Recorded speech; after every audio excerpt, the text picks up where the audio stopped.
A series of notifications about the intelligence system at level 173 and above keeps repeating. It sounds like a loudspeaker spamming promotional news, but it turns out to be from a creature that is going berserk. Bilbo, where the hell are you? Facing the wrath of the Black Guardian, he reports seriously to his master. All the human envoys have been successfully linked. The factors of all things have also been fully uploaded to Earth. And with one announcement, the frenzy is quelled. The attention that once belonged to the creature shifts away. Elbow, no matter where you are, I've already surpassed you long ago. You can no longer intervene in my era. A series of projections are instantly uploaded at the moment he allows access with Hao Kuang. Clearly there's an abundance of energy and vitality. After the intelligence was destroyed, the new world is finally about to begin. It's truly something to look forward to. The day I claim my throne is approaching. In contrast to his attitude, Thiet Fong furrows his brow, assessing that the young shouldn't be too ambitious. There are a few more fools among them, despite their foolish words. Whatever works. Let's get started. Witnessing the discussion, though, they bicker, their goals align. The creature is quite pleased. It seems you all like me have been waiting for this day for a long time. We can't keep everyone waiting for this moment too long. The demonic energy within him suddenly radiates an intense force. So let's welcome the new world. Meanwhile, in the tech city with incredibly modern transportation, the sky is ablaze like a sea of fire, signaling the ominous events that are gradually approaching. Before anyone could react, a series of trees suddenly tore through the ground with a thunderous roar, resembling a plant war trying to reclaim the world that humanity occupies. It's unclear how long this devastation lasts, but the catastrophic outcome feels like the apocalypse. It's enough to make everyone tremble and doubt their own eyes. Though humanity is terrified, there are brave souls who aren't afraid of hardship. Step aside, let me through. And just when they still didn't understand what was happening, Lam Tin seemed to have bestowed some special gifts. There's a unique power within him just like me. Meanwhile, over in America, luck wasn't on their side. A fortunate savior, a classmate whose identity is unknown, stood bravely to throw the rat monster away. Get lost. And that person is none other than you. You're still standing, right? She struggles to get up. Yeah, perhaps it's a reward for her courage. You also receive a notification. Congratulations, you have awakened as a level F warrior.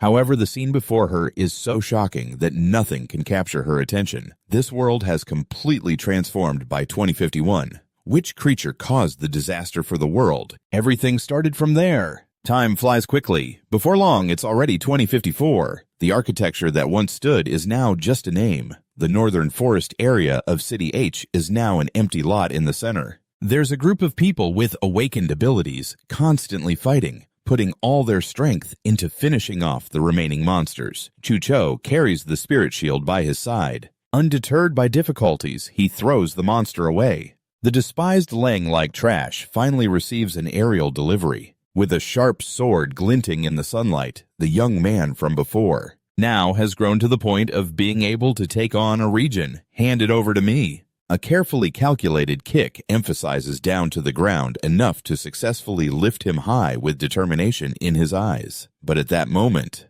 the talisman that always follows him also flutters along, carrying the awakened power within him. All of it is concentrated into one strike, piercing through the tough skin of the monster beneath him. A series of notifications immediately arrive, confirming the extermination of the wolf monster. Due to the impact of a disabled body, I can't gain any experience. The final words fall just as Chujo, a level E warrior, steps forward. Chuju is the only one here. Both of them excitedly clap. Just like true teammates, they can trust each other with their backs. That last move was really cool, but regarding this issue, you humbly present your case, still crediting me for the support. If it were just me, I would have really struggled. So he rebutted me. How could that be? With your combat skills, taking down 2 or 3 of them shouldn't be a problem. It makes him fall silent. Right now, the only thing I can rely on is just my combat skills. After all, I'm still just a level F. The information board clearly displays the name Lack. Having high strength, speed, and stamina is a given. Unfortunately, you're stuck in a disabled state. Formed due to a mutation, when the powerless physique awakens, you can't gain experience from battles. Besides feeling helpless, there's really nothing else you can do. 3 years ago, you awakened your ability, but because of this state, you haven't been able to progress at all. But He doesn't want to be defeated by fate like that. Looking up at the members of the adventure team, Lu Tin is busy. Even though he can't level up, he still believes that as long as he puts in enough effort, he can survive in this world. Chuju is a friend with the same aspirations, so he can't forget the loot distribution after the battle. He quickly grabs this, surprising him. In his hand is clearly a primary mana crystal just swung by him. This inevitably astonishes Duinut. "Give me 2 pieces, ha." Then he generously replies, "Of course we each take half." You hurriedly try to return it, but clearly my level is lower than yours, and Chujo stops me with a single sentence. "We're friends, but that's too much. Just take it." With their relationship, being polite won't get them anywhere, so Duinut speaks up to thank him. Their purpose in hunting magical beasts is primarily for mana crystals. When the new world emerged, all of humanity's energy sources were destroyed, and the mana crystals obtained from magical beasts' bodies became a substitute energy source for humanity. 3 mana crystals contain a massive amount of energy which can not only power everyday devices, but also support the use of equipment. The powerful energy efficiency has made the mana crystal market enormous, often with supply not meeting demand. But up to now, it has become so common that it has replaced gold, becoming the new hard currency. Even the lowest level mana crystal can fetch thousands, while higher level crystals are worth a fortune. Thoughts swirl in Duinut's eyes, and right now, I really need mana crystals. A series of necessary calculations keep popping up in my mind. Besides daily expenses, I also need to buy alcohol for my grandfather and snacks for my little sister. In total, I'm still short by a lot. I can't forget the most important thing either. Moreover, the rent collection day is approaching. If I don't pay on time, I'll have no choice but to wander the streets. Looking at the information on the watch, I'm still missing half. I need at least 20 more primary mana crystals. A stream of thoughts flows through, but I can't resolve it right away. So Duinut's gaze shifts to his best friend, peeking out from behind the tree, making him curious enough to ask Chujo, "What are you doing?" He has an excited expression as if watching a fun play. "Look, that guy is starting again." Turns out Kai Hao is trying to woo Lum Hung with his over-the-top charm. If she doesn't like flowers, I can give her something else. So what do you say? What would it take for you to be my girlfriend? It's driving her crazy. Can you just shut up? Who would have thought that such gentle words could only change the expression of a level D awakened one? After all, I'm the best marksman in the team. You're not gonna date me. For me, that's just unfair to you. Lum Hung, being a level C mage and the captain of the Star Adventurers team, is secretly regretting her decision. She's blaming herself, thinking, why did I recruit this guy? As the leader, she has to worry about so many things that she doesn't have time to pay attention to him. Just as he's in battle, his weapon has a problem. I wonder if it will affect the next fight. I need to quickly find someone who understands machinery to check it out. Her gaze swept over familiar faces in the group, and with a light bulb moment, she thought, right, I can ask my junior. Lum Hung decisively headed to the only place where my weapon seems to be malfunctioning. Right now, I can't go back to the city to fix it. Can you help me take a look? For her request, he showed a hint of hesitation, but still agreed. Let me give it a try. All eyes followed Lum Hung as she walked toward the busy repairman. The staff is currently so focused that it reaches a level of concentration, forgetting everything around. It seems like just one wire is a bit loose. Just reconnecting, it should be fine. Suddenly, that Kai Hao, who couldn't get her affection, jumped out to cause trouble. This isn't just any device. It's a high-grade magical weapon. You're level F. Can you even handle this, Lum Hung? When I have money, I'll definitely get you a better one. That arrogant attitude of his was quickly seen through by the whole group to the point of annoyance. Tan Hao even added a mocking remark. Maki Hao is bragging again.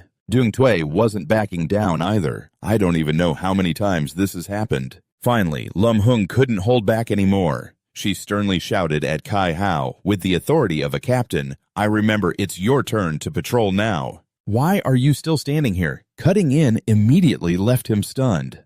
I was just... At that moment, the atmosphere was tenser than a taut string. The one who had been focused on the repair suddenly jumped up. It must be fixed now. He had to be surprised once again, so fast. Of course he didn't want to think about Kai Hao. Sister Lum Hung, take a look. Holding the familiar staff in her hand, the smoothness made her extremely happy. It seems like the elemental power has truly returned to normal. And then her attitude changed faster than the wind changing seasons. She immediately roared at Kai Hao, making him take a step back. Why are you still standing there? Hurry up and patrol. Due to the gap in strength, all he could do was sulk and curse under his breath. Isn't he just a weakling? Just wait. Give me. And no one paid him any mind. Lum Hung felt grateful and gentle. Good thing you know about machinery and help me fix my weapon. Otherwise, fighting later would be very inconvenient. It's just a bit awkward. It's only a small issue, so it's not a bother at all. Speaking of Captain Lum Hung, she is 3 years my senior. Back then, she was still the student council president, and their acquaintance started from that one time. She helped her during a mechanical engineering class, leaving a deep impression. After awakening, Lum Hung used her excellent organizational skills to establish the Star Adventurers team. Then she invited him to join. Although Duinhat's rank is much lower, there's no discrimination in the team, and Lum Hung always cared for him. Next, she couldn't help but be curious. Finally, she raised an eyebrow and brought up her underlings. Honestly, I've been curious about something for a long time. Straight to the point, or about the item that has always been around your neck. That necklace of yours, does it carry a story? I remember you've been wearing it since school, right? As soon as the last word fell, Chucho, your childhood friend, jumped in quickly. This isn't just an ordinary necklace. It's a talisman made by a robot. The companion created by the one and only. He stripped it off in one breath, revealing that the unique one was weak as a child and afraid of the dark, so his robot gifted him the talisman. Did that make her laugh? So that's why you've always worn it. Meanwhile, the owner emphasized, that was just a childhood thing. Now it's for a different reason. After the atmosphere fell silent, the unique one spoke again. The reason I still wear it is that I want to occasionally remember it, to remember the past. His tone was slow with a sadness that began to seep out. Because after my mother passed away, it gave me the most motivation. Then he mentioned the origin of the present, but the creation destroyed everything. All the artificial intelligence robots couldn't escape the fate of being stripped of control by him, causing the whole world to fall under his control. Lum Hung, with a sympathetic gaze, patted your shoulder as you shared the same feelings. I know this is very sad, she emphasized each word. 6 years ago, the artificial intelligence was destroyed. 3 years ago, the world ended. Many things were beyond our control. But we can't let that discourage us. Since it's a new world, let's try to carve a path in that world. Those sincere words hit hard in the unique one's mind. In the middle of the thought, yeah, that's also the best comfort for the past. Seeing you regain your spirit, Chucho felt delighted. That's how it should be. After that, the unique one's spirit was once again heightened because he had to think. Right now, the most important thing is to gather as many spirits as possible to deal with the urgent situation ahead. But in the meantime, Ki Hao, who was supposed to be far from here under Lum Hung's orders, was hiding in a corner going crazy. What were they talking about for so long? Tan Hao, as a team member, had lost patience. Ma Ki Hao, are you still planning to patrol or what? Dung Tui didn't hesitate to hit his pride. I think the unique one is more reliable than you at this moment. They were noisy like buzzing bees in his ears. Kai Hao couldn't take it anymore and exploded, shouting, "What do you guys even understand? The world now speaks with strength. He's just a low-level player. On what basis does he get liked? No matter how angry and disgusted he felt, he could only vent his anger on the innocent stone beneath his feet. Just wait until I have money. I'll show you guys what's what." At that moment, as the small piece rolled, it accidentally caused something. That caught Kai Hao's attention, but right in front of him was a portal glowing with bright blue light. What is that? According to his discovery, someone immediately rushed back to report to Lum Hung. Captain, it seems Ma Ki Hao has discovered a relic. This special phrase immediately caught everyone's attention, and she had to confirm the relic because it was quite close to where they were. Not long after the entire Team 5 gathered before a scene they hadn't grasped, Chucho moved closer to observe and sighed, "I can't believe a place like this actually exists." Then received. He laughed heartily, feeling triumphant about this discovery of mine. However, Lum Hung only focused on the main issue. Rumor has it that there will be greater rewards in the ruins, but the risks involved are completely unknown. Just a little carelessness could cost lives. The weight of resources and lives hangs heavily on the scale, making it difficult to measure, forcing her to directly propose whether to go or not. Then let everyone vote on the decision. Hearing this, Chucho immediately clenched her fists, filled with excitement. Searching for monsters on the ground is too uncertain. I have to go for sure. Qihao nodded. Of course I have to go. The duo Tan Hao and others also chimed in. We're going too. Life always has two sides, ups and downs, just like a coin. Some are excited while others oppose. But regarding this danger, Min agreed. I vote against going. Hunting on the ground is definitely more stable. Being part of a team of 10 Lam Huang as the captain must uphold fairness, so she has to give the final decision to the last person. But now the votes are tied 4-4. Currently, you're still short of 20 monsters. When hunting on the ground, it's almost impossible to complete within the time limit, but if we go in there for you, it's still a glimmer of hope to pay off debts, so it's not surprising when he made that declaration. I want to go. After the group agreed to enter the ruins, before them stood the strangely carved walls with unusual glowing spots. With 2 team members, Chucho, the shield bearer, led the way. They cautiously advanced deeper, each person filled with extreme vigilance, especially Lam Huang, whose sharp eyes quickly analyzed the ancient structure here. It felt like it had been covered in dust for many years. Then, as the one in front, Chucho immediately noticed something. He quickly shouted, "Everyone look! There seems to be another stone tablet here." He was stunned before the bold hieroglyphs. What do those symbols mean? I couldn't understand anything at all, but surprisingly, it didn't stump me. What was written there was, "Ahead is a trap. Do not proceed." This made Chucho jump in shock. Even you know this. Who would have thought the person who set up this ruin was kind enough to add the line, "Ahead is a trap. Please turn back." It's unclear if it's a note or a translation. He pointed straight. Isn't there writing above? Dung Tui, seeing this, made a guess. Could it be that the previous person left a warning here? Qihao couldn't help but take a step back. Could there really be danger? Or should we just go back? Of course, Kai Hao wouldn't care about those words. He even raised his voice to refute, "What danger is there? I worked hard to find this. How could I go back empty-handed?" But then, disregarding what they just said, he directly broke formation and walked straight ahead. I see this as clearly a trick to deter those who come here. What danger could there be? There's nothing that can stop us now. Just wait.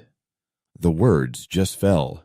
The prize zone has been successfully stepped on. The gears hidden deep through the layers of walls are starting to move. When activated, the blocks suddenly drop down and then rise up even more than a game of Tetris, creating a massive commotion. Lam Huang furrows her brow and screams. What's happening? The bull doesn't hold back anymore and just curses Ma Qihao right to his face, that stupid guy. The guy has buckled over because he can't stand straight. Everything hasn't stopped there. The tremors underfoot make everyone stagger. The ground is beginning to change. His eyes even reflect fear for the unknown. Indeed, just a moment later, he holds on to all the misfortune while swaying toward a place with no foothold. Trung Bao panics and shouts loudly at this horrifying situation. The ground is cracking. Except for Lam Huang, who is still hanging in there, she reminds everyone to stay in their areas and be careful not to fall. The bull, despite falling, is like him. He successfully crashes into the hard stone. Are you okay? He quickly responds, his voice steady, his hand still gripping the hilt of the sword. I'm fine, don't worry. Luckily, Tung Hin and Trung Bao come to pull him up. Get up here. He immediately thanks them, but after he's safely seated there, Kai Hao, who was standing still, continues to panic. No way, not again. Is it not over yet? He can feel what's happening. It's transforming again. The whole scene here is like a maze system. The stones shift alternately along a path as if they've been programmed. Lam Huang, as the captain, has thought it through for the future and loudly instructs, in case of an emergency signal immediately. The group still can't lower their guard. Are we really going to fall down? Just as the words fell, the ground trembled again, echoing loudly. It's terrifying. It's not moving gently anymore. The whole stone slab is taking them down. Falling straight down. I don't know how long it's been. Someone's eyes slowly open. He holds his head, overwhelmed by everything hitting him. It hurts too much. The team is forced to split up. A strained voice comes out. Where is this place? Suddenly, his knee, while trying to get up, bumps into something. Holding it in his hand, he realizes with a serious face, a demon crystal. Doubt spread in his mind. This doesn't seem to be mine. It looks even purer than mine. Where did this come from? He spots something out of the corner of his eye. He immediately turns his head up to look above. If he doesn't see anything, then forget it. Just looking at it causes a shock that rattles him. It seems he's arrived at a very special place. Not just above, but almost in all directions there are rare treasures hard to find, like rain falling from the sky. At this moment, he feels as if he's discovered a new horizon. It turns out there's more outside the monster's body. You can still find spirit stones in other places. Although they may look a bit different from what you've seen before, this is truly a spirit stone. In fact, the quality surpasses that of primary spirit stones. The only one who possesses it is the child of the forest. The light named Hope suddenly shines before my eyes. If we continue to explore further, wouldn't that mean I would have enough money to pay off all my debts? But not yet. I want you to enjoy this moment. It's been a while since I heard someone. The sound echoes, breaking the contemplation of the only one. Is this really happening? It turns out to be the mysterious Kai Hao, who has also fallen into the same predicament as you. Spirit stones are everywhere on the walls, on the ground. It's a windfall. Even he couldn't believe it, and jokingly teased Tung Hien. Come on, pinch me. I need to see if this is a dream. But the only one feeling a bit down glanced over. Just a moment ago, I was so caught up in the spirit stones that I completely forgot about my teammates. Meanwhile, Kai Hao continued his arrogant display, wearing a face that was no different from a villain. What did I say earlier? This is a wonderful place, and you still dare to complain. Look, look! What is this? Tung Hien's support and admiration immediately shifted to us. We realized our limited understanding. Here you are, the one with the highest level. From now on, I will listen to you. At this moment, his nose was pointed up to the stone ceiling. I won't make any mistakes, and of course, the only one won't pay attention to them. I have to work even harder. Taking advantage of the moment to gather as many spirit stones as possible, Kai Hao sneered and then shouted at him, Hey, who gave you permission to touch that? The only one didn't care about this commotion at all. Or are you planning to stand up and demand justice? He just casually replied, You want this area? Fine. I'll let you have it. Unfortunately, he had no intention of letting you go. Can't you understand that? He didn't even think about sitting down for tea and chatting. Kai Hao hated him so much that he threw a punch straight at him. I told you not to touch my spirit stones. However, something was different from his calculations. So he was utterly stunned, not looking pleased at all. It turns out the only one still had enough strength to emphasize, I don't want to argue with you, I just need a little spirit stone. The importance of strength, please raise your hand gently. He only focused on one thing, finishing the fight. But Kai Hao didn't care if the opponent was from Team 5. Each blow was proof of his lethal moves. I've been eyeing you for a long time. Aren't you often in touch with Lam Huang? Your skills are quite impressive, too.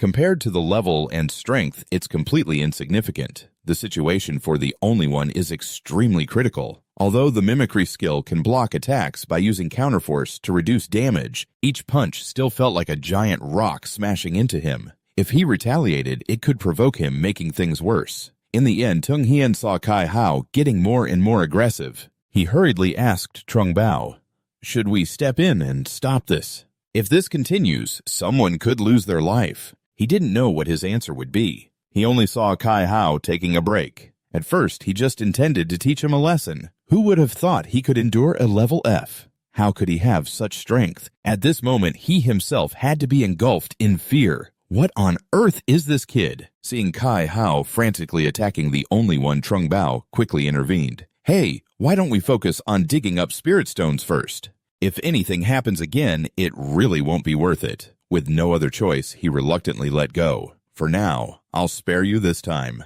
His finger pointed straight at the only one, a warning in his voice. Remember this.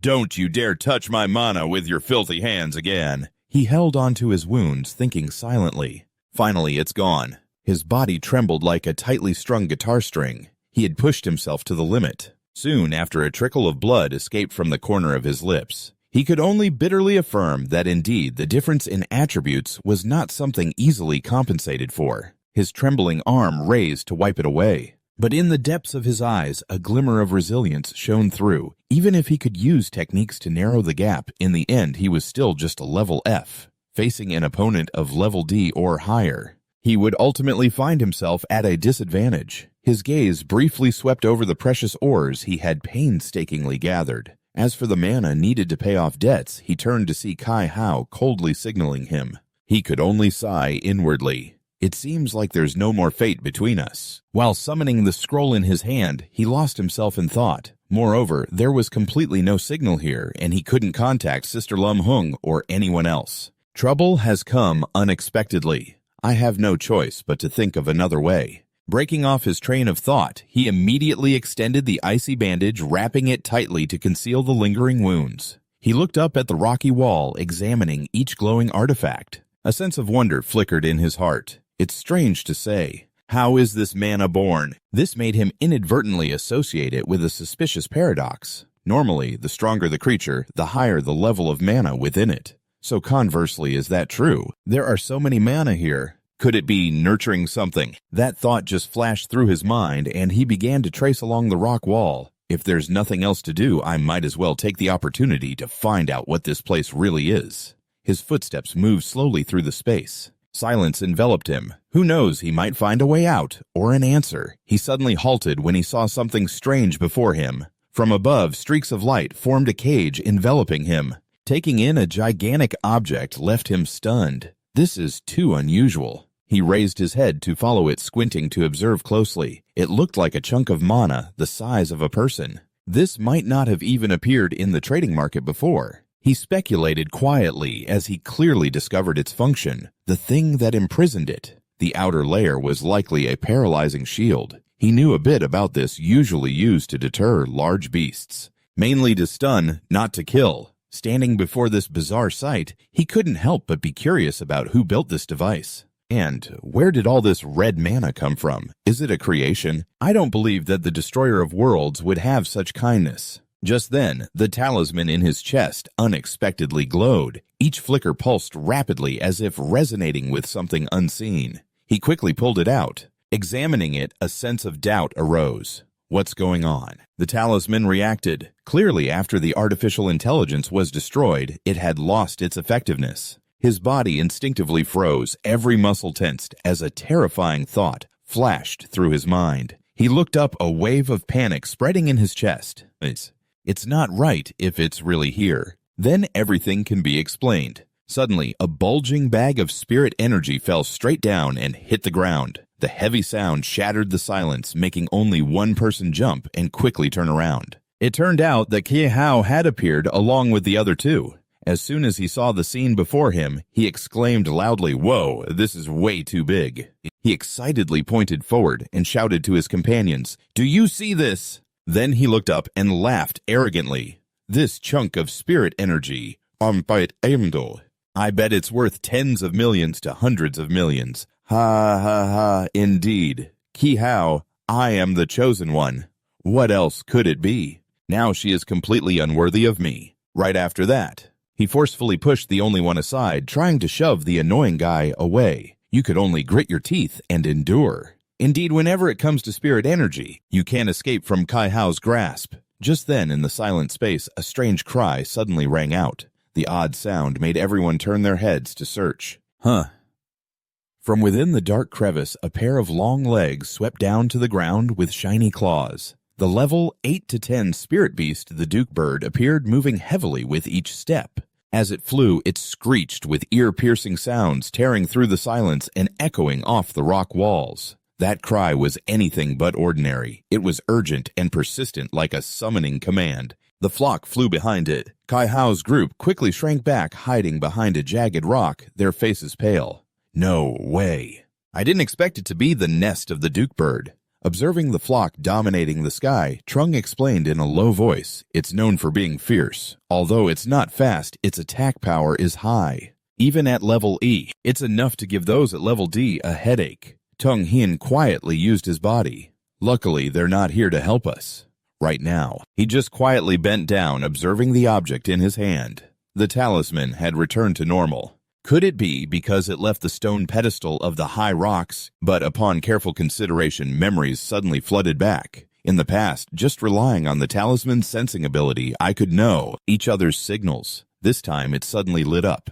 I don't think it's a malfunction. That thought clung tightly to my mind, making me frown. I have a very strong feeling. It must be related to this place. It must still be alive. I bet one fan is enough. I bet the answer lies on that high stone pedestal. But then I glanced at the flock of Duke birds with a feeling of discomfort and rising pressure. But with this group of spirit beasts surrounding me, I absolutely can't handle it alone unless they help me. At this moment, Kai Hao showed clear frustration as he looked at the flock of Duke birds flying before him. Damn, it's clearly right in front of us. It must be at this moment. Seeing the dangerous situation, Trung quickly spoke up to advise, "We can't fight against so many Duke birds like this." Moreover, the barrier on that stone pedestal is also very difficult to deal with. After all, those spirit beasts can't get close. Or should we just give up? But Hao wouldn't give up. He turned around angrily and asked, "What can we do? This is a chance to become a millionaire, maybe even a billionaire. Are you really going to give that up so easily?" At this, he hesitated for a moment. But the problem was, who would go get it? Just then Ren suddenly spoke up, "I can help you get it," and seriously laid down the conditions. "But you all have to listen to me." As he moved like an arrow, he instructed, "Conserve elemental energy. Only attack the monsters that come near me." Even though Hao kept grumbling, his hands were still following a strict command. "You dare to order me around? If you can't get this demon crystal, I'll make you regret it." With a swift figure, he slipped through the fiery crowd, calculating in his mind that as long as he focused on the demon crystal, they would try their best to protect him. It was like having an extra layer of insurance. Gritting his teeth, he fixed his determined gaze on the target ahead. The rest was a race against time. Supporting Trung, he raised his weapon high and shouted, "Fire!" A brilliant streak of ultraviolet light shot out, successfully driving away the approaching monsters. His legs flew like the wind, each step urging his heart to race faster. He hurried up the towering steps, heading straight for the giant demon crystal's prison. Faster focus. All your energy in charge. Trung and Tung were bravely facing the swarm of monsters, shouting in exhaustion. There were just too many of them now. They couldn't provide any more support. Gritting his teeth, Hao declared with determination, "We've got to hold our ground." At the same time, he outlined a plan to hold steady. "As long as that kid can get it, we'll trick them into giving us the demon crystal. Once we have it, we'll retreat immediately." Hearing this, everyone paused for a moment. Tung hesitantly asked, "But what about the escape?" "Just ignore it. This is a hellhole. It's normal for things to go wrong sometimes." That thought was so reasonable that the two of them exchanged glances and nodded in silent agreement. Suddenly, the pendant lit up, catching Trung off guard. The talisman is glowing again. A feeling rose in his heart, and with each beat, his faith was reinforced. There was definitely something up there. It was connecting with this. "Wait a minute, I'm about to find out." At that moment, a monster suddenly flew up from behind, screeching loudly, catching his attention. With quick reflexes and sharp instincts, Trung managed to dodge its powerful attack. Clutching his aching stomach, which had lessened the damage, he gritted his teeth and exclaimed, "That attack was too strong. What kind of monster is this?" It lunged at him with its wide-open mouth, ready to swallow him whole. Seeing this, Trung quickly turned back and shouted for help. "Hurry! I need backup!" But the situation unfolded too suddenly, and Tung reacted too late. It was too late now. Meanwhile, Hao was drawing his bow, angrily cursing, "Damn it! I still have to rely on you guys. If I can't get this, then just let me die." Each arrow he shot turned into sharp spikes, piercing through the crowd one by one, successfully creating an escape route for Trung. Gritting his teeth, he activated his speed skill. With a steadfast determination, he knew that success or failure hinged on this strike. Then it swiftly moved in the blink of an eye. With a sudden burst of speed, it glided past every obstacle in its way. The excitement surged as the magical spirit right in front of him was paralyzed. As long as the speed is fast enough, he could rush through. Thinking that Duignut crossed his arms over his chest and closed his eyes, launching himself through the laser. The rapid-fire beam lost its effect, causing him to feel a sharp pain as the paralysis spread throughout his body. Witnessing the scene, Tung gasped in astonishment. "Look! He actually made it in!" At the same time, Duignut's talisman chimed, signaling a successful connection. While reading the recorded data and dispelling the paralysis, he lifted it up to examine it. The talisman had indeed been activated. In an instant, long beams of light twisted and spread throughout the space, beginning to download the scene. Facing the current projection, Dewey Nut felt a wave of excitement wash over him. It seems I made the right bet this time. The sound signaled that the memories had finished downloading, and at that moment, a hazy figure slowly emerged, like a wisp of mist touching the light. He gazed at the form before him. Dwynit paused for a moment, recognizing the familiar shape. He was so overwhelmed that tears welled up in his eyes. Indeed, there was information about him stored here. The kid directed his gaze towards the unfolding event and softly called out to Lambao. At that moment, the kid raised his hand to control the power and stared resolutely at the person across from him. "I'm sorry, Lambao, I have to do this." Lambao couldn't let him harm others. The entire Buddha form ignited with a wild flame. "Do you really think this tattered thing can control me?" "Me? What a ridiculous reason. I came out to punish those humans." "Let me go," but the kid firmly refused. "No way." Witnessing this scene, Dewey Nut was momentarily surprised. It seemed like they were arguing with Lambao. Even in memories, he could feel its terrifying presence. Is this thing a magical beast? Seeing that the opponent wouldn't back down, Buddha form roared in anger. "If you really want to suppress my magic like this, then let's see who's faster or who's stronger." The kid finished speaking, and a fierce surge of energy erupted, engulfing everything around in wild power. Seeing Lambao being thrown back by the violent pressure, Dewey Nut rushed to catch him. "Be careful, Lambao." However, just as his hand was about to touch him, it silently passed through the fragile figure of the kid.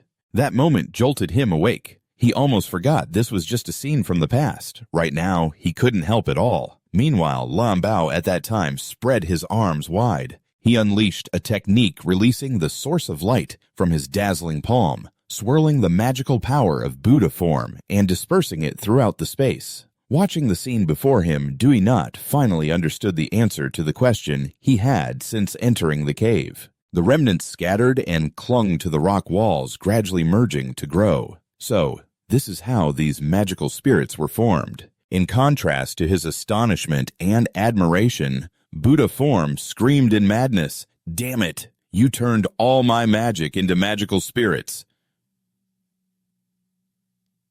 How can a useless piece of scrap like you have such power?" Yet without faltering, Lambao remained serious and determined in what he was doing. "I'm sorry, Lambao, but I have to seal you here." Then he activated the device creation skill, restoring magic power to the man. Hearing the command, the device began to activate, leaving Buddha form utterly stunned. "Why is my body crystallizing? Why is your body crystallizing?" Before he was completely transformed, he screamed in rage, "Just wait, you pile of scrap metal! Soon or later, I will crush you to dust."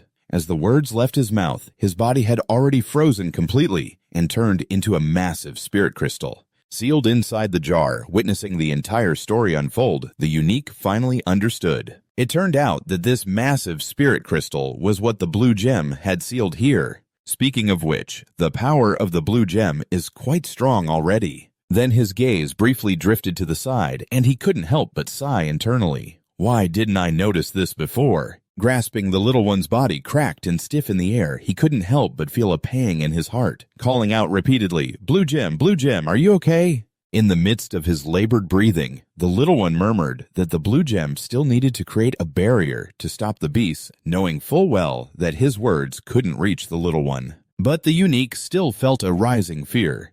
"Blue Gem, please don't push yourself," he thought. Indeed, such strong power. How could there be no side effects?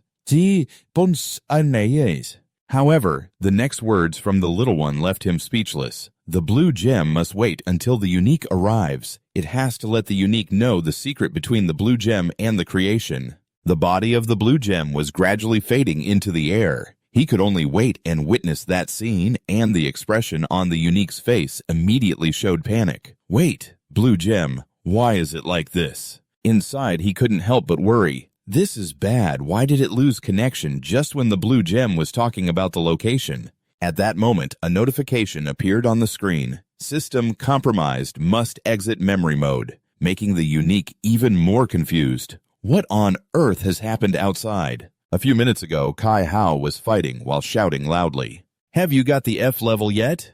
What's going on?" Waiting made Trung anxious. Why hasn't he replied yet? Could something have happened? Just as he finished speaking, Tung Hien pointed upwards with an annoyed tone. "Are you stupid? With that barrier, the beast can't get in. There's no way anything unexpected could happen. Hearing that, he immediately made his own guess. Could he be planning to let the beasts wear us down and then take everything for himself? This made Kai Hao so angry he gritted his teeth. He dares.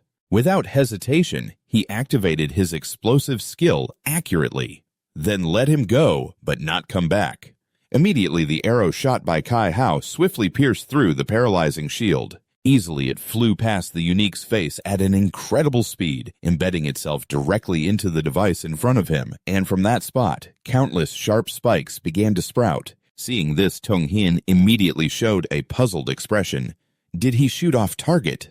How could he hit the machine like that? Kai Hao then explained, "What do you know? If we destroy that machine, how are we supposed to get up there? How are we supposed to get up there after destroying that machine? You really think getting rid of that worthless piece of trash is going to help?" He finally understands the meaning of that action, so that's how it is. At this moment, the machine is continuously sounding alarms. Warning: equipment damaged, unable to function normally. The electric net has been destroyed. Warning: system damaged, ceasing normal operation. At that time, he was still focused on observing the situation. Didn't the barrier disappear? Tung Hin seems to have noticed something. But it seems that the equipment isn't doing well either. Over on the other side, the talisman is speaking up, reminding system compromised. Must exit memory mode. The machine keeps blaring warnings. Warning: magic power has reached critical limits. This situation is truly shocking. It's worse than I thought. Now countless fragments are flying wildly everywhere, accompanied by reminders. Warning: magic power has gone out of control. Please pay attention to safety. And then, a fierce source of power is continuously escaping from the machine. That magic power is causing the flying creatures in the area to stagger. Dui Not hurriedly drives his sword firmly into the ground. Only then can he hold his ground. The magic that was suppressed suddenly erupts, creating a storm. Trying to endure, but it surely won't last long. Below, Kai Hao is about to be blown away by this fierce force. There's also this. Why is Tung Hin clinging tightly to the ground? Du quickly flaps its wings as fast as possible to avoid the relentless magic power rushing towards them. They are flying chaotically in the air, trying to escape from that terrifying force. After a long while, it seems the out-of-control magic has gradually stabilized. The tip of Dui Nut's sword, which was previously stuck in the ground, has created a long cut. He's so exhausted that he's breathing heavily. Thank goodness it stopped. However, Dui Nut has been pushed back quite a distance. Just a few more steps and he would reach the abyss. Falling down means there's no turning back. He focuses on observing to assess the situation. Around him, the magical beasts have also retreated. More importantly, the magic crystal has temporarily stabilized again. Dui Nut's gaze immediately turns toward the large magic crystal that just emerged from the machine. He was previously worried that the equipment was damaged. Is that magical creature about to break the seal and escape? The current situation seems no longer dangerous. At that moment, a few people are leisurely stepping up the stone steps led by Kai Hao with a sly smile. Ha ha ha. It really is a disaster turned into fortune. The flock of birds has retreated, so there's nothing to worry about anymore. Upon seeing his figure, a surge of anger rises within Dui Nut. Ki Hao just now. Because of you guys, I missed important information from Lam Bao. You immediately speak up to criticize Kai Hao. Aren't you going to explain what just happened? You just attacked without permission. Nevertheless, Kai Hao doesn't feel guilty at all. As soon as he finishes speaking, Dui Nut's body is unexpectedly bound by vines. Seizing that opportunity, Trung rushes in. Meanwhile, Tung Hin is providing support from behind. He uses his fastest speed to charge in and strikes directly at you. The pain causes Dui Nut to spit out a mouthful of blood. Then he collapses to the ground. At this moment, Kai Hao steps in front of him, glancing down with a smug look. Aren't you the one who wanted to explain? Then let me explain to you. He leans down and mocks, because I'm stronger than you, I get to decide. This is a world where status is determined by power. You're nothing but a piece of trash from head to toe, got it. Now all that's left on Ki Hao's face is pure malice. But hey, at least the goal was achieved. You don't need to live anymore. Hearing that, Dui didn't feel scared at all. Instead, he boldly replied, Ki Hao, you'll get what's coming to you. However, he didn't care at all and kicked you away like a soccer ball. Damn it, he even covered your mouth. Tung immediately reached out to activate his power. and in the blink of an eye, Dewey was thrown back. He was falling into the abyss, but couldn't make a sound. Because his mouth was tightly covered, they just stood there watching Dewey struggle. Even after doing something evil, Ki-hao felt no guilt. Getting rid of trash was truly refreshing. Go die for all I care. Then he turned around to warn the other two. Now we're all in the same boat, so you know what to do. Ki-hao quickly turned his gaze to the red crystal. Now it's time to think about how to divide this money. But it seems they didn't know that inside it was a heart that was beating continuously. At that moment, Dewey had fallen into the waterfall at the bottom of the abyss. His body was sinking deeper and deeper, and he couldn't struggle. The vines binding Dewey were gradually loosening due to exceeding the limit. In the end, he gained nothing. Even his life was at stake here. But his consciousness was slowly being swept away by the current. This scene felt so familiar. If only things were still like before. How wonderful it would be to see it again. Dewey used his last bit of strength to reach out. I don't want to die like this. The talisman suddenly radiated a brilliant light, accompanied by whispers. Hang in there, Dewey. Then he was surrounded by a water sphere that quickly lifted him out of the abyss and flew up to the surface. When he reached a safe spot, the water sphere immediately stopped, then burst open and Dewey lay on the ground. And in the blink of an eye, he gradually regained consciousness. But having been underwater for so long, he kept coughing. Just then, a voice rang out. Dewey, are you okay? Was I away? Dewey's eyes opened gently. A familiar figure appeared in his sight, making him incredibly surprised. Lamb, open your eyes again. Dewey realized he was in a completely strange space. As soon as Lamb saw that he was awake, she hurriedly asked, Do you feel any discomfort? I can help you, Dewey. The familiar figure hovering in front of him made Dewey's heart tremble. Is it really you, Lamb? Or is this just an illusion after I died? The kid replied firmly. It's not an illusion. It's really me, Lamb. Those words made Dewey's heart ache, even though I've imagined this scene countless times. He opened his arms and hugged the kid tightly, whispering in his heart. But it could never compare to the real feeling of meeting again. The pent-up emotions made Dewey blurt out, Lamb, where have you been all these years? I thought because of the creation, everything was. If it weren't for the talisman suddenly sending a signal, I would have thought I'd never see you again. But the kid just gently patted his head and comforted him. So isn't it great that Lamb has appeared? Then the kid smiled happily. I can't believe you've grown up so much. I'm really glad, Lamb. I'm sorry for making you worry all this time. But back then, I really had to leave for some reasons. At that moment, Dewey gradually calmed down, but Lamb asked, How did you escape from the destructive intelligence of the creation? So how did you end up like this? You keep looking around. Where even is this place? I clearly remember sinking to the bottom of the lake. In response, the kid smiled softly and began to explain.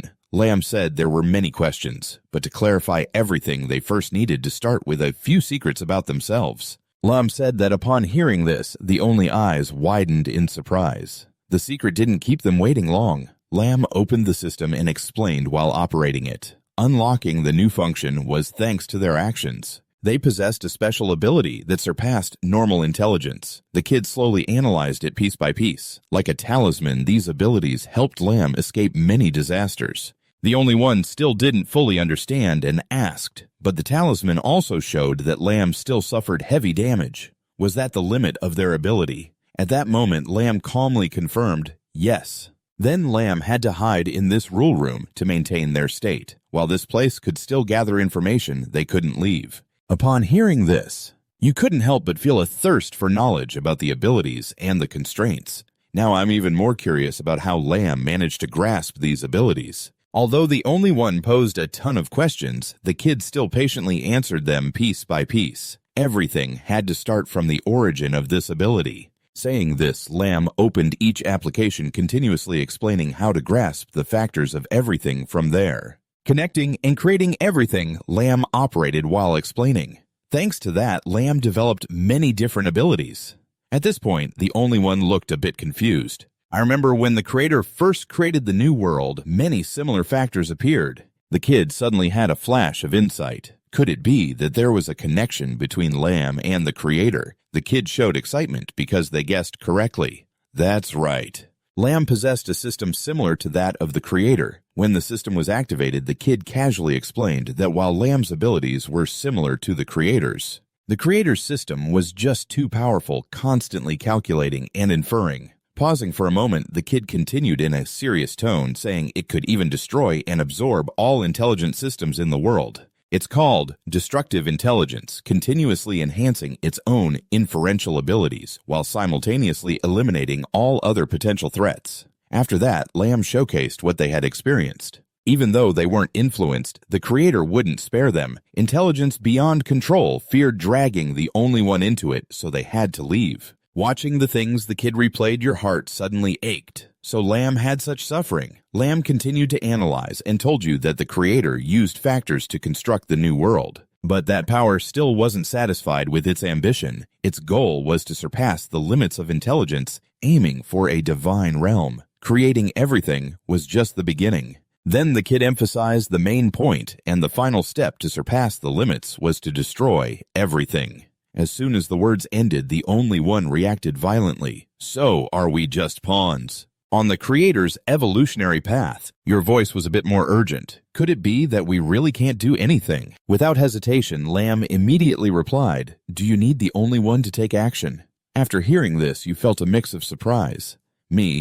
Lamb understood that the only one still didn't grasp it. So the kid clearly articulated each point. In the most recent analysis, Lamb accidentally discovered strange data, a vague future where there was only one and a world being reborn. Based on these events, the kid made a guess that perhaps the only one was the key that could save it. Hearing this, you suddenly became hesitant. Suddenly, too much information flooded in, making you a bit confused about what to do. But to be honest, Lamb feared that they would disappoint you. I, the only one, sincerely presented my dilemma. Ever since awakening, I have been assigned a special status. My body is devastated due to the effects of this status. Even now, I still can't level up.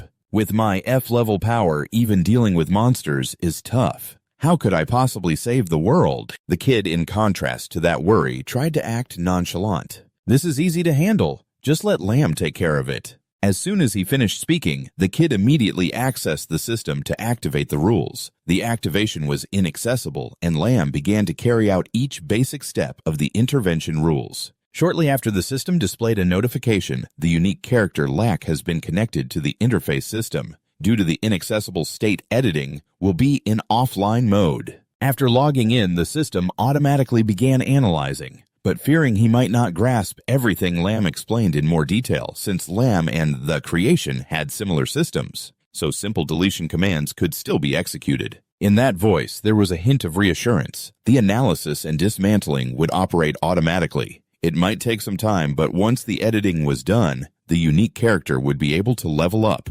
Hope surged in Lack's heart. It was amazing. Even though he wasn't sure he could save the world, at least he could level up and gain the power to protect Lamb and his family too. But just at that moment, the system continuously emitted deafening sounds, warning of an uncontrollable power. Bad news flooded in, leaving Lack confused. What was happening? Meanwhile, Lamb's face turned serious. That was a danger warning from above. With his keen intuition, he quickly guessed something was off. Could it be the magic crystal? The kid replied anxiously. That's right. It's about to appear. A few minutes earlier, in another space shrouded in darkness and cold, a hand tried to touch the magic crystal, but was immediately repelled, followed by a scream. How's the situation, Brother Ma? Not yet. Ki Hao grimaced in pain, tightening his injured hand. Damn it. Every time he got close, the magic on it burned him. He clenched his teeth in frustration. Could it be that F-level guy is causing trouble? No way. I can't believe I can't handle this magic crystal. Just then, Kai Hao noticed something unusual. It seemed he recognized a heart still beating wildly. Was I seeing things? Inside the magic crystal, it was flickering. Instantly, the crystals began to show signs of cracking. In the blink of an eye, they all exploded into fragments. In the face of that situation, Trung felt scared. Why are all the magic crystals exploding? Suddenly, a panicked voice rang out. Look, the great magic crystal is starting to break too. All the magic was concentrating in this spot. However, instead of fear, Kai Hao felt even more enraged. How could my dream of getting rich shatter so easily? The brilliant fragments quickly gathered, forming a giant shape of the Buddha beyond the system's ability to recognize. Witnessing that mysterious scene, Trung instinctively whispered to the person beside him, "Brother Ma, is this a humanoid magic creature?" That question made Kai Hao want to explode. How should I know? Can't you see it's all displayed as question marks? The rage made his body tremble violently. Right now, all I know is that this guy has shattered our beautiful dream. We can't let him go unpunished. At that very moment, the Buddha suddenly revived and clenched his jaw tightly, making a creaking sound. Right after that, the hatred inside him surged like lava, fiery red pouring out of the mouth of the volcano. "Come here, I'll crush you." The terrifying scream spread like a violent sound wave. It made the Ki Hao panic, covering their ears to block it out. "What are you doing? Don't stop there." The sound continued to travel far, reaching where the officials were fighting, with Lum Hung causing them to stagger and collapse to the ground. Even the group of Chutro changed their expressions upon hearing that scream. Turning back to the culprit causing the chaos, the Buddha was now filled with murderous intent. He slowly approached the Ki Hao, speaking in a proud tone, "Where's that Iron Man?" After a moment of observation, a thought suddenly crossed his mind. "Looks like it has some intelligence. Let's try to communicate first." Hesitating for a moment, he finally took the risk to ask the Iron Man, "Are you talking about the robot? Or could you clarify a bit more? Maybe we know something." But just as he finished speaking, Tong Hien's head was cleanly sliced off by the sharp claws of the Buddha. That brutal one didn't care at all, and his attitude grew even more hostile. "Who asked you to ask? Tell me where it is." The scene before them shocked Kai Hao and Trung Bao. Panicked, he quickly regained his composure. "This guy is definitely a real monster. Kill him quickly." Immediately, Trung Bao poured all his strength into his weapon, unleashing its full power. However, the Buddha vanished in an instant. "Damn it!" He teleported behind Trung Bao and struck out with his claws. In just a breath, the Buddha ruthlessly killed his opponent, as if squashing an ant. In the face of that tragic scene, Kai Hao trembled, unable to stand, and fell heavily. He was so terrified that he lost control of himself. The demon hasn't answered the question yet. He coldly fixed his sharp gaze on Kai Hao. "You should know something, right?" The guy felt the Buddha's glare and jumped in fright. In a state of utter panic, Kai Hao ran away on all fours. His face turned pale and he could no longer hold on to any patience.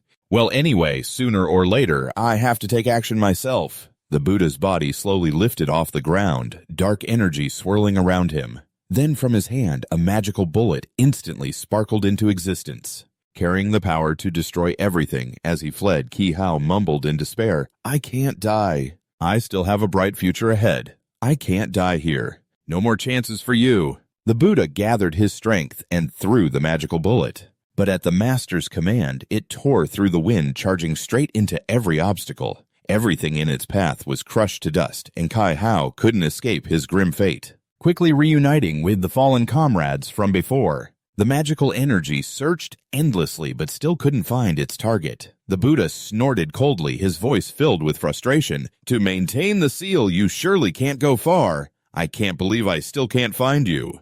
The magical bullet continued to advance, destroying the rock wall, then plunging into the water, causing the lake's surface to splash. It seemed to sense the target's position and dove deep to the bottom. When the bullet collided violently with the barrier, the system immediately displayed a disassembly notification. A sudden shockwave hit where Lam Bao was hiding, making him unable to hold back a terrified scream. "What's happening outside?" Right after that, the kid quickly put himself on high alert. "The rule room is under attack. We've been discovered." Lam's voice was filled with urgency as he sensed the enemy getting closer. The opponent is closing in at a high speed while quickly devising countermeasures. We must activate all the rules here immediately. The control panel beeps loudly. The analysis notification is running. However, everything seems to be a beat behind. The Buddha has stepped into the barrier, instantly putting us in a defensive position, feeling tense inside. "There he is, just seeing Lam." He spoke with a mocking tone. "So you were hiding here. Finding you has been quite a challenge." At this moment, he looked at the control panel, feeling bewildered by the data displayed. How can this be? Right now, the smug expression on the Buddha's face is unmistakable. That filthy Iron Man. Get ready to face my wrath. Just now, the system updated his information. The situation is completely tilted in the opponent's favor. This puts Lamb and me at a serious disadvantage. Seeing the enemy standing still, the Buddha let out a dry laugh. How did it come to this? Are you about to be eliminated? Before I crush you, don't ruin my mood. At this moment, in my mind, uneasy thoughts arise. This is the demon tongue facing Lam. Why does it feel so pressuring up close? Realizing the vast difference between himself and the Buddha, he felt a chilling wave rise from the depths of his heart. Even though he had asked Lam to use the universal explanation beforehand to gather information about the opponent, he never expected their strength to be this great. In his eyes, the anxiety reflected was overwhelming his mind. Just in terms of strength, the gap is over 20 times. Is this really the S level of this world? If Lam is attacked, can I really help? In the tense atmosphere, Lam showed a firm attitude. He didn't want to become an enemy of the Buddha. As long as he let go of his grudges against humanity, he wouldn't restrict his freedom and could stay in the ruins. The Buddha could act freely. However, those words fell on deaf ears. What freedom in the ruins? Do you think I'm stupid? In the beginning, it was because I believed your lies that I ended up like this. A surge of rage erupted. He screamed madly, right now, I just want to crush you. After that, I'll go wherever I want. I'll go wherever I please. At that moment, the system voice in the world sounded. Detected excessive magical energy, automatically activating a release. Instantly, a wave of energy surged to surround him. As the Buddha prepared to unleash his power, he silently marveled at the scene before him. It seems Lam's rules are in effect now. Noticing that the opponent was not cooperating, the little one immediately took action. Then Lam wouldn't let the Buddha have his way. The universal explanation was complete, but as the beams of light rushed in, the Buddha gritted his teeth in frustration. This move again. He then turned to dodge and continued charging forward. You think you can catch up to me? Not a chance. However, the speed of the light energy closed in, causing the Buddha to panic. Damn, is it really that fast? Seeing him tightly surrounded, the little one cheered, got him tied up. In contrast to that joy, Lam felt uneasy as the data became chaotic. Just as his instincts warned him, the system suddenly issued a warning. The resolution was insufficient, and everything seemed unable to start up. The sound of Buddha's voice echoed. For 3 years now, Lao Tzu had broken through from level A to level S. He was no longer the same as before. He delivered a high kick, tearing everything apart, almost word for word. Do you think this garbage can still hold me? Then, with all his strength and a fierce gaze, he shouted, Crush it! Lam closely followed every movement, silently calculating in his mind, ignoring the loud danger alerts. Activating the power of the rule room, though it couldn't explain everything, was enough to be effective. At the moment the fierce stomp hit down, he immediately used his speed skill to bring Lam out. Buddha turned back towards the two with a sullen expression, feeling a sense of impending danger. The kid quickly shouted a single warning, Be careful! As soon as the words left his mouth, he instinctively turned around with wide eyes. But it was already too late. The massive rock thrown by Buddha struck him square in the back. The violent impact sent the kid flying out of his arms. His small body spun in the air, still trying to call out the name he cherished, while he himself was pushed and slid along the ground. In helplessness, every inch of his flesh burned from the destructive friction, causing him to spit blood. He saw that the opponent only suffered a few scratches, and Buddha gritted his teeth in frustration, yet he still hadn't fallen. Since when was I unable to handle even trash like this? At that moment, the system unexpectedly announced that Buddha had been suppressed, leaving him stunned. When did this happen? He immediately turned to Lam, growling, You have the ability to do that. Indeed, it was time to erase you. Meanwhile, the system continued, Everything is explaining and operating. The resolution with the current attribute value limited to 81.2% faced with the vicious enemy. The kid firmly stated that all of this was a problem between Buddha and Lam. It was better to aim at Lam when attacking. Of course, he didn't want to let go of anyone. Don't worry.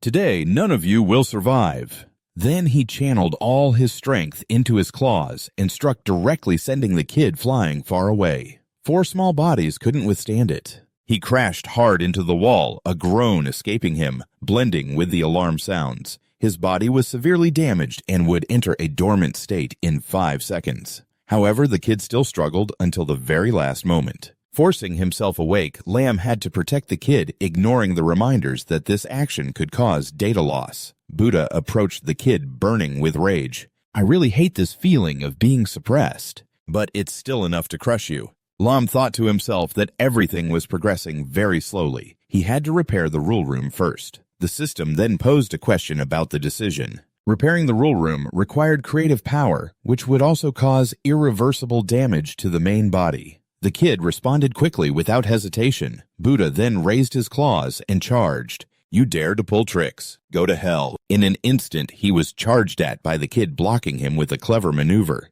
Stop! The sudden collision made him stagger, filled with annoyance. Damn annoying bugs. The kid stood in front of Lam while his body still tried to recover. If you want to touch Lam, you'll have to go through me first. The kid trembled as he softly called out the familiar name. But in his mind, he was still silently calculating about the empty box rolling on the ground. Although he could use the medicine, he could only move reluctantly after the serious injury, but the price was very high. I only have one vial for emergencies. Then he tightened his grip on the sword with a determined thought. Next, he could only charge straight ahead. Perhaps waiting until the opponent's attributes decreased further would provide an opportunity to defeat him. The system announced that the current attribute value was limited to 80%.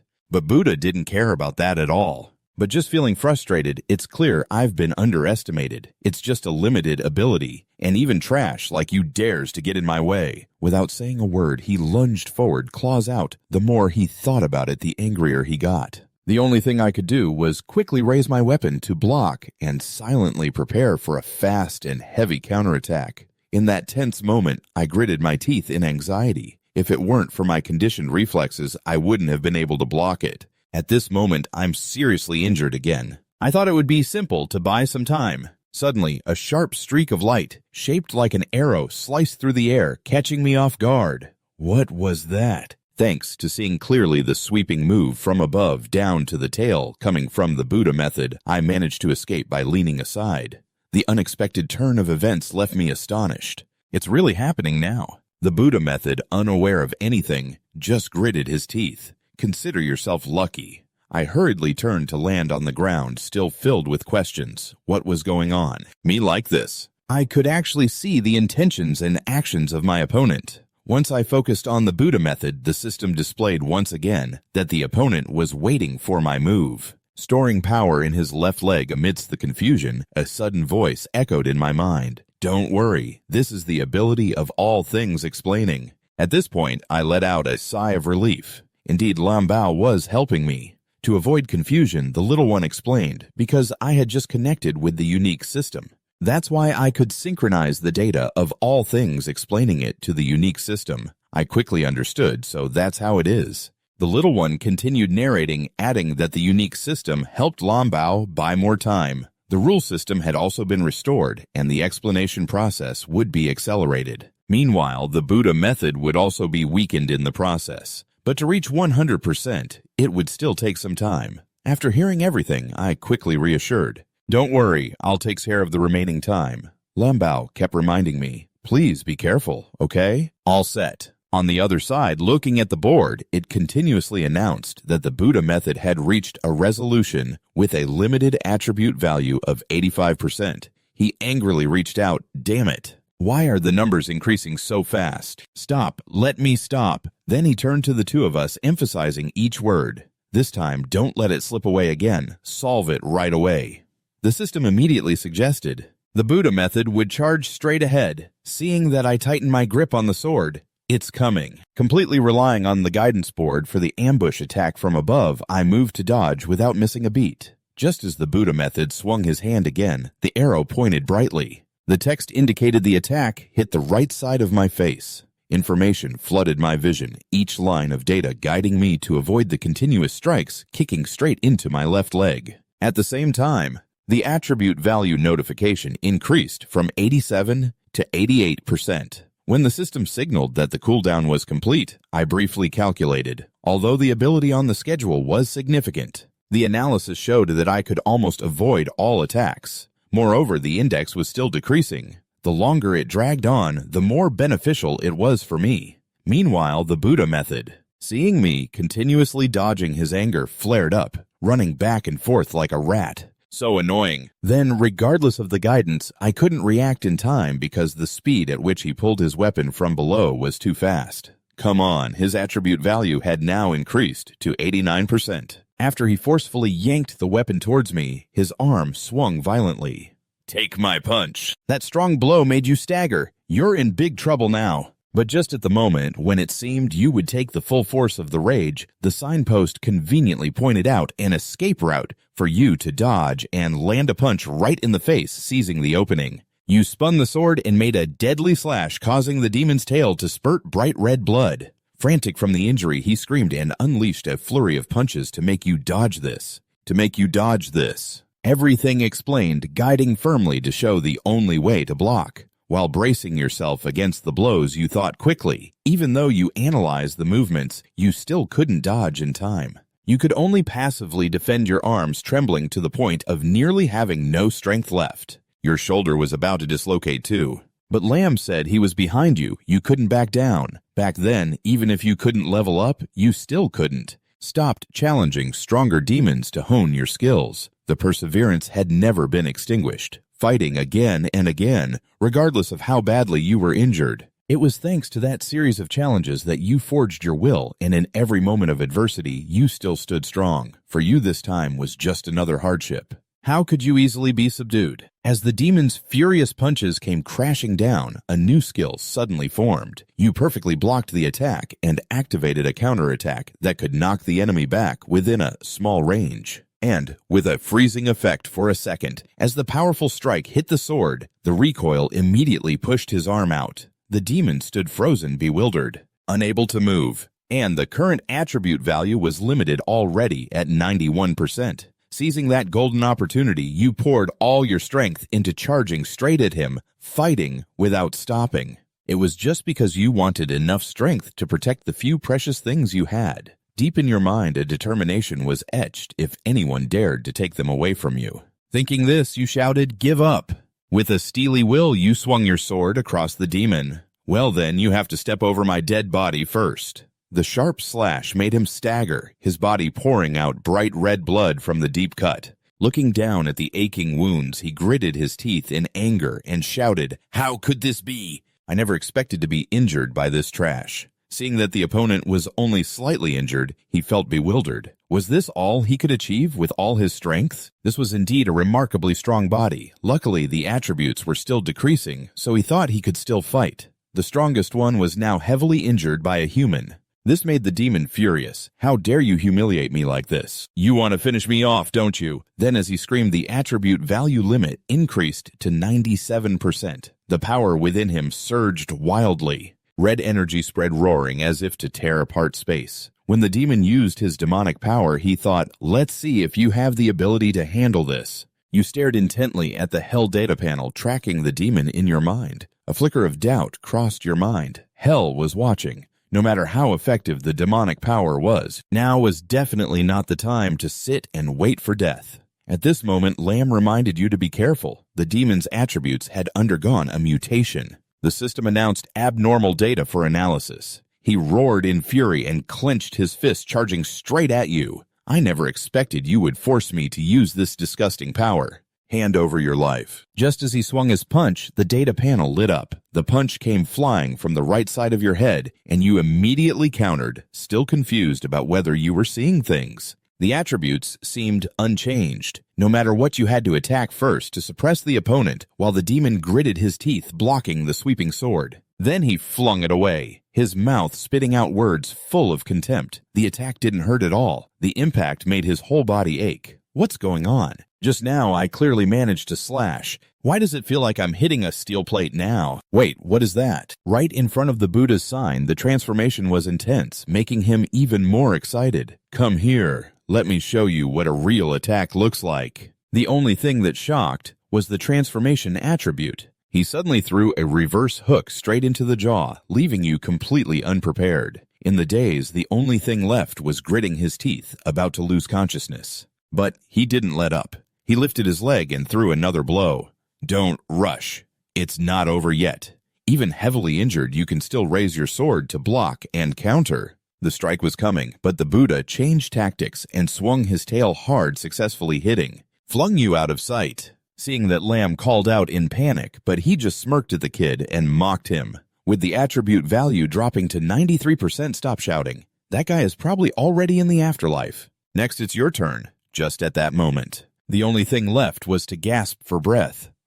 Stop. His eyes narrowed with a teasing smile. Your wounds still hurt, don't they? Then he stood up, gripping his weapon provocatively, saying things like humiliation and hatred. As long as I'm alive, you can never be free, he reassured himself. That last hit really broke my left hand, but now I absolutely cannot fall. The Buddha was furious, his chest heaving, and he shouted, "Don't think I don't know what you're planning. I've seen plenty of tricks like that." But unfortunately, in an instant he charged forward, launching a fierce attack. I just can't stand hearing things like that. The only thing left was to quickly lean back, dodging thanks to the guidance. A kick straight to the face, missing the target, only made him more furious. Today I must take you down first. You furrowed your brow, bracing yourself for the blow and thinking. At least it made the Buddha shift his target to attack. At this moment, Lamb stood still, his hands waving as if manipulating an invisible force. The kid poured all his strength into controlling the system faster, despite the continuous warnings of system overload. In his mind, there was only one ultimate goal. Lamb also wanted to help the only one. The alarms kept going off. Right now, he couldn't use creativity. Forced use would lead to data errors. The sword, once intact, was now cracked. Scratches ran along the steel blade caused by the only one continuously blocking the attacks. Relentless from the Buddha, seeing you still dodging the blows, but your limit value kept rising, causing him to explode. Why is this bastard still resisting? Hurry up and die!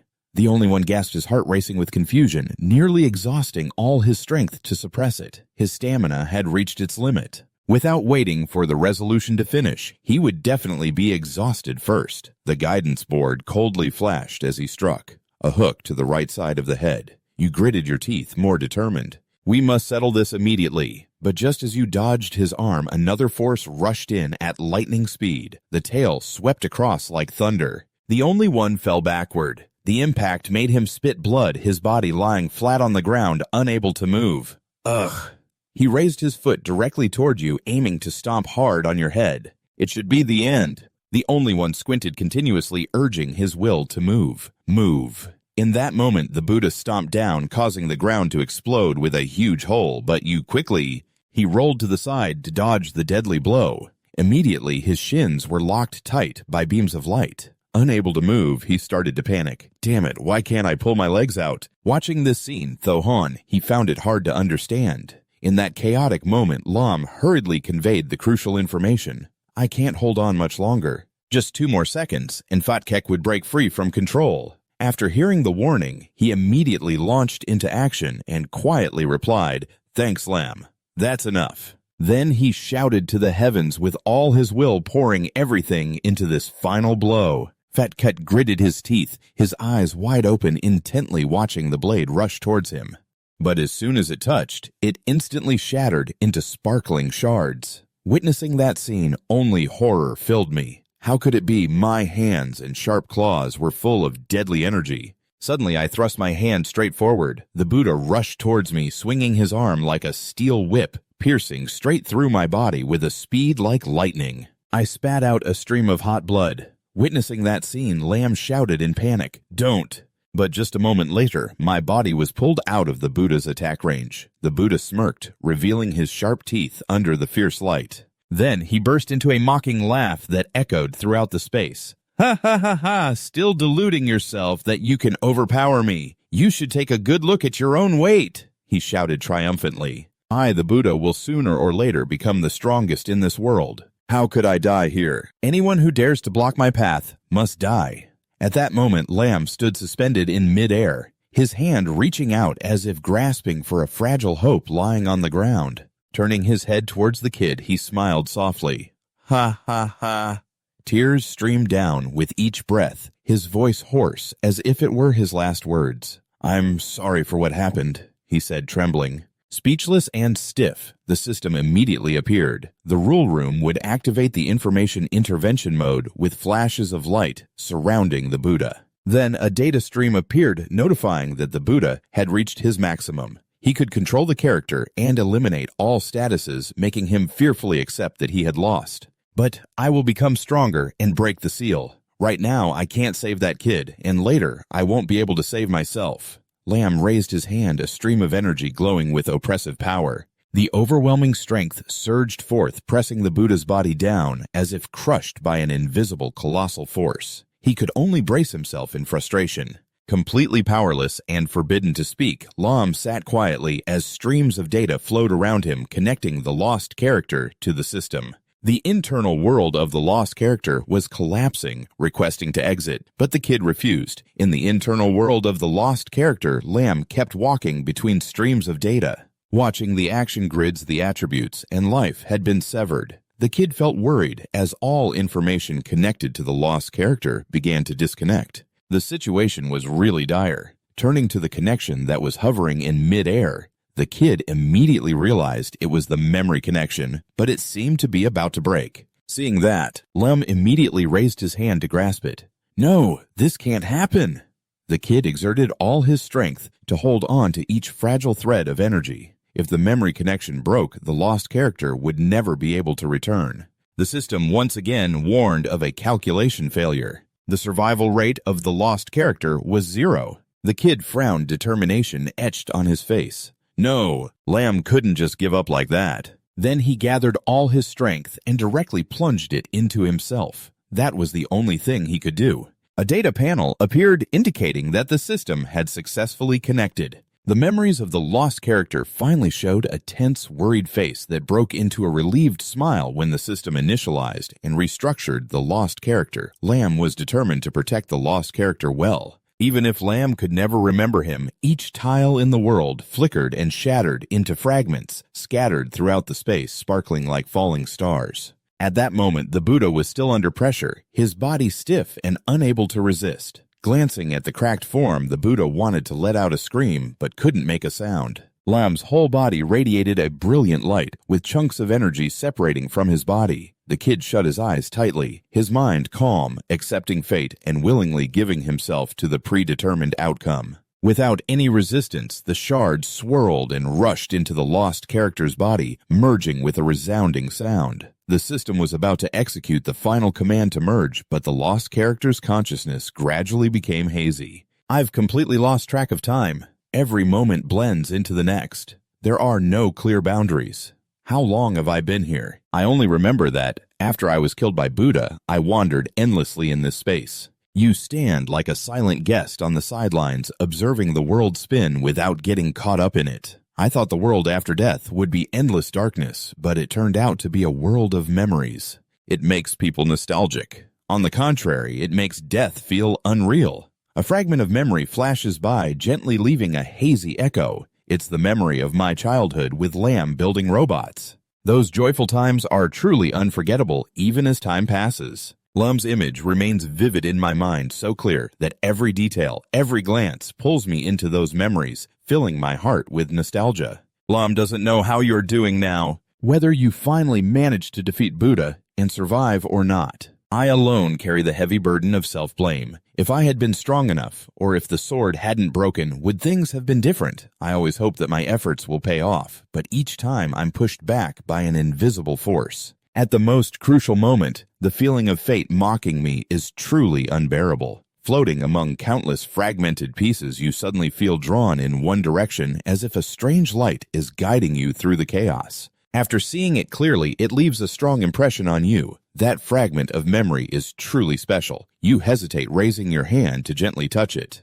On the surface, you can't tell which memory it is. What on earth is this? As your finger makes contact, the surface immediately spreads like water on glass. A strange light from the fragment suddenly flashes, startling you, your heart racing in surprise. You pass through space and step into a peaceful park with rustling green trees. By the lake, a few people stroll leisurely, while some sit patiently fishing. A serene and vibrant scene. The gentle breeze makes the lake ripple, tiny waves rising and falling like soft silk reflecting the light. You stand there stunned as you recognize the familiar image. This is the small town where I lived 15 years ago. I've truly stepped into a memory. Suddenly, two figures rush past.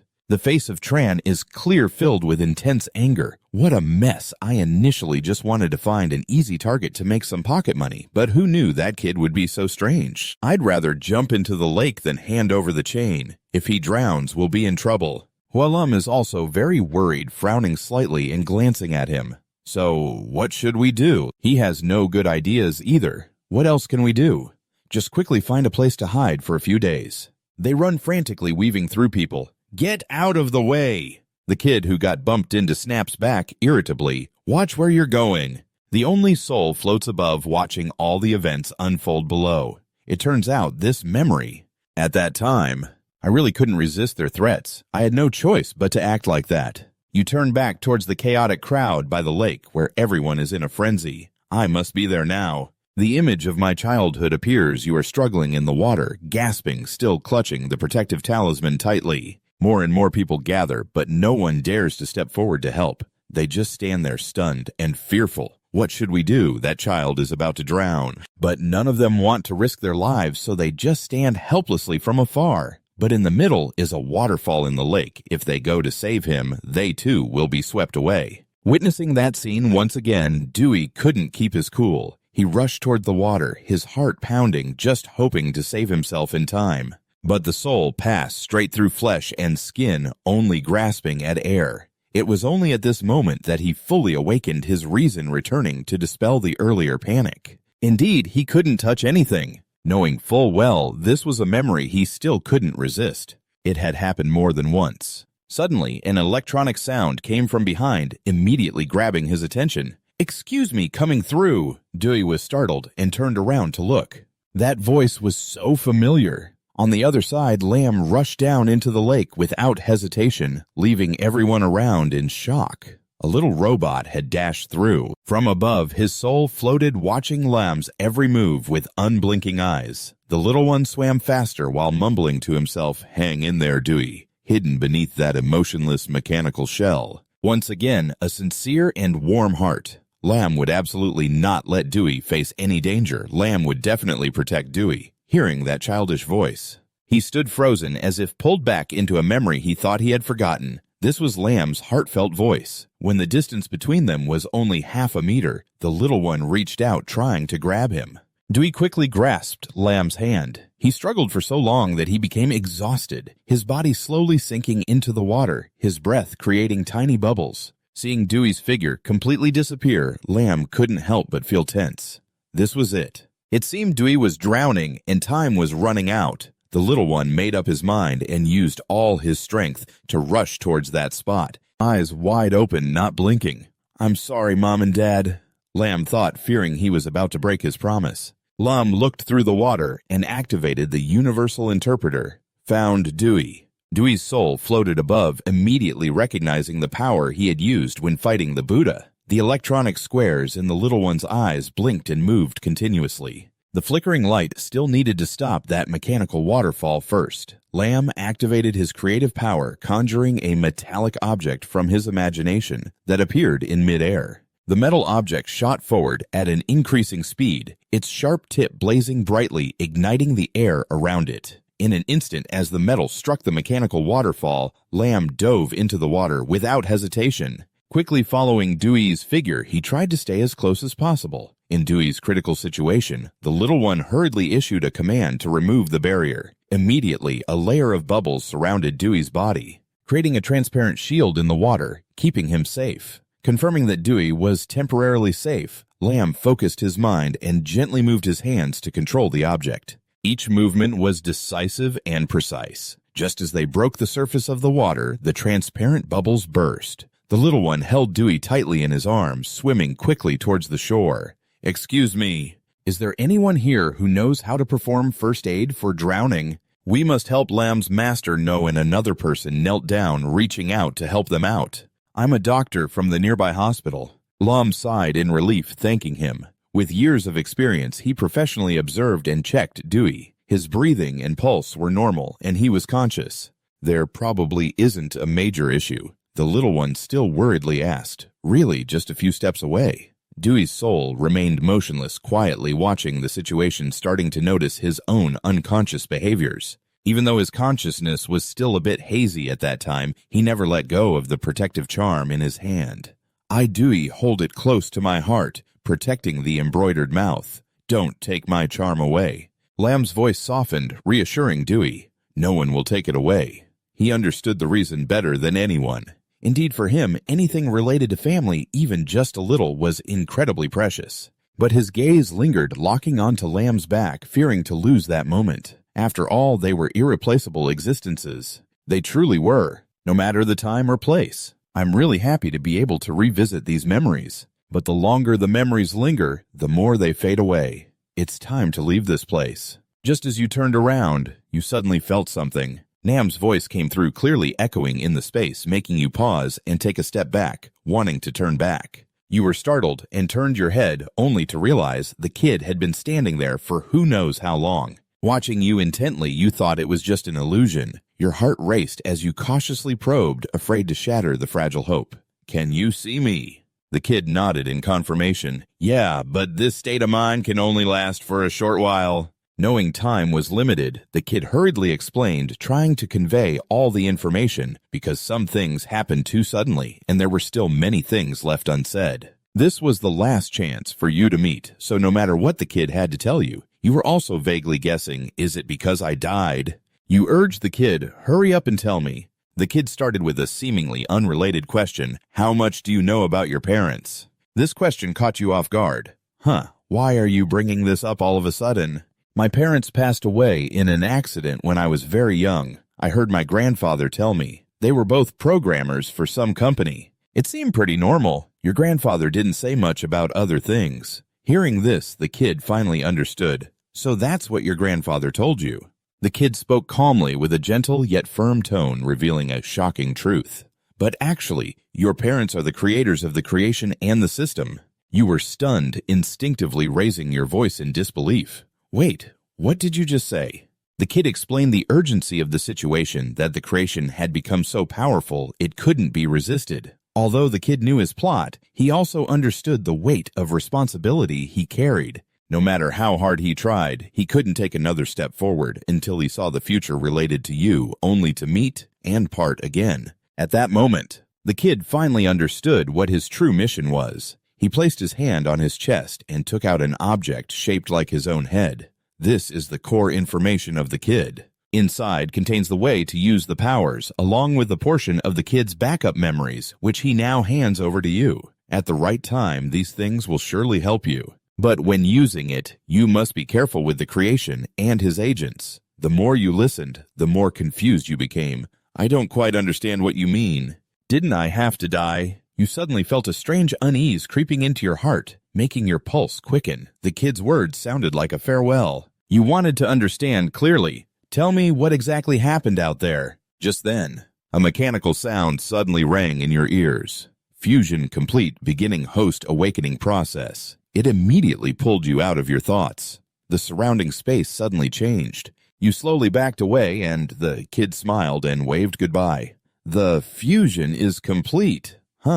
That's really great. That's just too good. Just don't worry. The system will take you back to where you belong. That scene left you stunned, your whole body frozen in that moment of the system. How could Lamb say that? Are you going to disappear? A pair of little eyes curved into a half circle, revealing all the emotions surging within. As long as Lamb is still in your memory, Lamb will never disappear. When you gather enough fragments of the world that day, we will meet again. Just wait for me. The image of the little one gradually faded into the endless void. Despite your desperate attempts to hold on, Lamb kept shrinking, getting smaller until it was just a tiny dot in the vast open space, returning to reality. You opened your eyes, gasping for breath, sweat trickling down your forehead. You immediately sat up, looking around quickly, grasping the situation. This is the tent in the exploration team. Did I really come back to life? Your eyes scanned the room, your mind still floating, not fully detached from the dream you just had. Then you reached out to touch your chest, trying to feel the heartbeat and your own existence. The wound is gone too. An electronic sound suddenly rang out, tearing through the quiet atmosphere, catching your attention as the LB system was starting up. Your eyes widened at the flickering light from the virtual screen. Reflecting on your face, highlighting every tense feature, the LB system has begun running. Do you want to automatically activate the universal skill? Would you like an explanation? At this point, you had fully received the information. Everything appeared in your mind clearly and sharply. Indeed, Lamb had handed over the entire system to you. Your status panel listed all the parameters about speed, strength, stamina, and so on. Among them was a special note. The demonic body is the physical form of all demons. It grants extraordinary power to the user. The demonic power can be used to transform attributes. You couldn't help but gasp in utter amazement. Not only the system, but the skills of the Buddha path are also included. I can roughly guess what happened back then. The system continued to notify access denied currently running.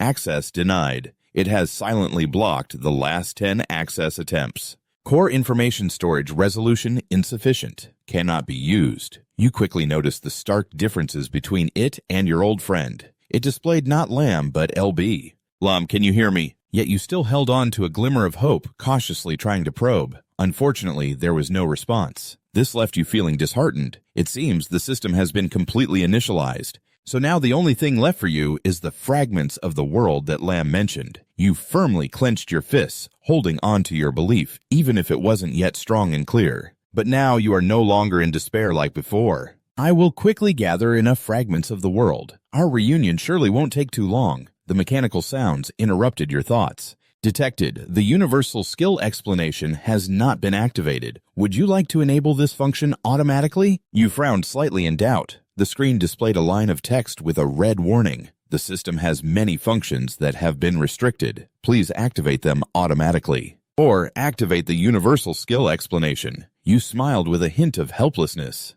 All right. I got it. Then you reached out to follow the instructions of the Federation. Since there were still no clues, you decided to try using the skill first. It immediately brought up a glowing interface.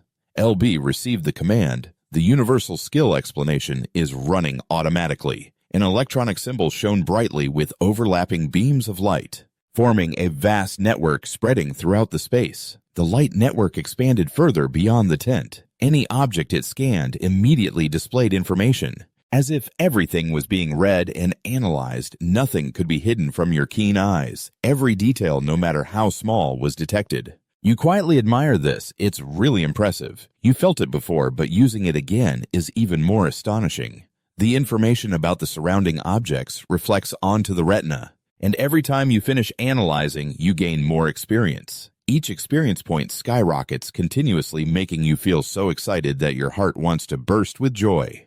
F2, F3 to F4, then. You are filled with gratitude for every action of Lam. Your heart feels warm and indescribably moved. You never expected that you, who couldn't level up at all before, would have such a dramatic change. Yet there has been such a remarkable transformation. Lam tells me to cherish this new life. People outside quickly notice something strange. It seems like something is moving in the tent. I go to check it out, and I'm startled, feeling alert that someone has entered. Just a few seconds later, Chu-Cho pushes the tent door open and steps in, her face lighting up with joy when she sees you. Great, finally you're awake. Basic data about him also comes along. You are overjoyed, turning quickly towards him and calling out loudly. Chu-Cho, continue to check. Discover what's on the human. Hey, there's additional information. LBO is trying to analyze deeply. You breathe a sigh of relief. The heavy feeling in your heart has finally been lifted. You've been in a coma for so long. I thought something had happened to you. Just then, it successfully decodes. Your gaze pauses for a moment, skimming over a few words before quickly moving on. This is Chu-Cho's attribute table, just like when Lam analyzed the law before. As soon as you realize you just spoke, Chu-Cho hurriedly claps her hands, feeling both embarrassed and regretful. Oh no, I really have a loose tongue. Why did I say such unlucky words? You slowly raise your hand, pointing at the empty space. Chu-Cho, can you see what's around me? A chill runs down Chu-Cho's spine, making her hair stand on end. What don't scare me? Everything completely matches your assumptions. You smile awkwardly to reassure her. Haha, I must have seen it wrong. You feel a bit more at ease. It seems like the people around can't see this information. The sound of chatter echoes around the small camp in the woods. Do you want to continue exploring? This time out, you didn't gain much mana, but the losses have been significant. It would be safer to return to the Adventurers Guild, right? As soon as you step out of the tent, you immediately spot a few figures in the distance. Among them, one person eagerly waves and calls your name, Dewey Nut, over here. Tan Hao greets you coolly. Oh, you're awake. Lum Hung's worried gaze rests on you. How's the recovery of the younger ones? You slowly walk closer, a gentle smile curling at the corners of your mouth. I'm recovering quite well now. There's nothing major anymore. She also breathes a sigh of relief, clearly feeling much more at ease. That's good to hear. Now we're discussing the next plan. Because the losses at the ruins this time were too severe, we need to adjust the plan. You suddenly pause when you notice that everyone else is bandaged up. The others are all wrapped in bandages with numerous large and small wounds exposed under the white fabric. Looking closely, it seems like everyone is injured. You directly express your doubts. What happened to everyone before? In just a few brief sentences, Lum Hung explains the fierce events that just occurred after we fell into that ruin. We encountered a flock of radiant crows. Everyone gave their all to barely escape the ruins, but each of us was injured to some extent. This confirmed your suspicions. It really was a flock of radiant crows. Looking back now, she was still tense. At that moment, everyone scattered and lost signal. Our teammates were continuously attacked by the birds, and it felt like we were trapped. Suddenly, a terrifying roar echoed. We temporarily drove the birds away. Thanks to that, we followed the sound and found the others. Tan Hao added more details, and the three of us followed that roar. We discovered Maki Hao and the others were dead. From the scattered clues, I gradually pieced them together in my mind. It was the demon that killed Maki Hao and those people. As for me, I guess Lam Bao hoped my teammates would find me. Lum Hung was also quite curious about what I had gone through, especially since I had been unconscious for so long. What exactly happened on your side? Can you tell us? Duinet paused for a moment, considering whether to speak out or keep it hidden. In the end, he chose to reveal the truth. I know. I will tell everything I saw. After hearing this, everyone was left in shock, unable to believe the truth the demon had transformed into a human-like monster. But compared to them, Dewey Nut remained much calmer. While everyone was still processing the information, he continued to explain, the power of the demon is truly overwhelming. None of the three of them could withstand it. None of them could fight back. But since I never touched the demon core from the start, I escaped the disaster. Fear briefly flashed across Tan Hao's face, his lips trembling. Maki Hao harmed you in a bid for the demon core. In the end, it led to the demon's appearance, which sounds unbelievable. Chucho quickly accepted it, but this was indeed something Maki Hao could do. Lum Hung frowned unconsciously, raising a hand to stroke her chin. To overpower Maki Hao and the others, you must have at least B-level strength or even reach A-level. Moreover, we still haven't determined where the demon went. That's the most troublesome part. Dewey Not paused at that point.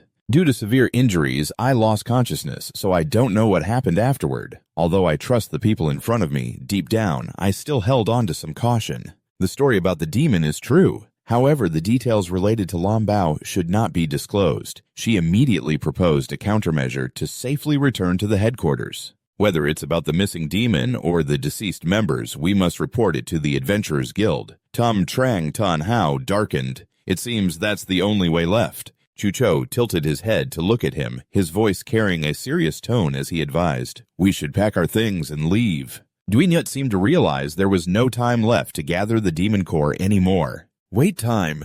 Duinyut suddenly froze, catching an important detail in his words. Wait time. He turned back. He hurriedly asked for confirmation. Chucho, what day is it today? He looked a bit confused. What day? He slowly recalled and raised his hand to count. After finding me, you've been unconscious for 3 days and 3 nights. If we count from the departure date, today is the 15th of September. But the timing is completely off with that incident. So, today is the deadline for paying the rent. He quickly turned around. His footsteps hurried, causing Chucho to call out in confusion, Duinut, where are you going? Before he could reach his destination, Duinut shouted loudly, Sister Lum Hung! She looked over puzzled. What is it? With both hands on his knees, he panted heavily, sweat trickling down his forehead. I won't go back to the headquarters. I must return to the realm of stars. The sunset gradually descended, painting the sky in deep red.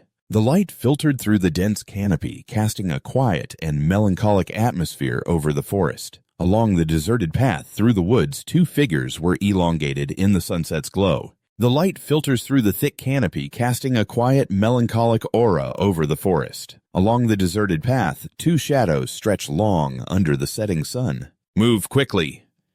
The scenery on both sides of the road swiftly turns into a blur. The trees and bushes are left behind in their hurried steps. Only Dewey is quite happy to have a companion. "Chucho, why are you here too?" He chuckled softly. "I'm not just worried about you alone. The foggy forest is filled with monsters, always more dangerous, and you look like you could use some help. It must be something very important. More people means more help, right?" While running, Dewey glanced over his eyes, shining with gratitude. "Thanks, buddy." He nodded confidently, his voice steady, assuring him to relax. "I'll protect you." After that, Dewey fell silent, his mind deep in thought, detached from reality. The number of magic crystals still needed had been temporarily advanced by Lam Huang. "As long as we pay the rent before noon today, there shouldn't be any problems. But if we miss the deadline, you and Tutu will be in danger. They could get kicked out of town. They might even be attacked by monsters. This absolutely cannot happen." A moment of anxiety rose in Dewey's heart, and he instinctively quickened his pace, his breath becoming hurried. His heart raced with worry. Right now, the sound of the system notification echoed in his ears. He recognized the wolf fangs and received 10 experience points. The sudden information startled him, and his pupils dilated. Dewey immediately reached out to stop. He halted his teammates' advance tense as if he had discovered something unusual. "Wait, Chucho." Although he didn't quite understand why he could see the seriousness in his expression, he was still being cautious.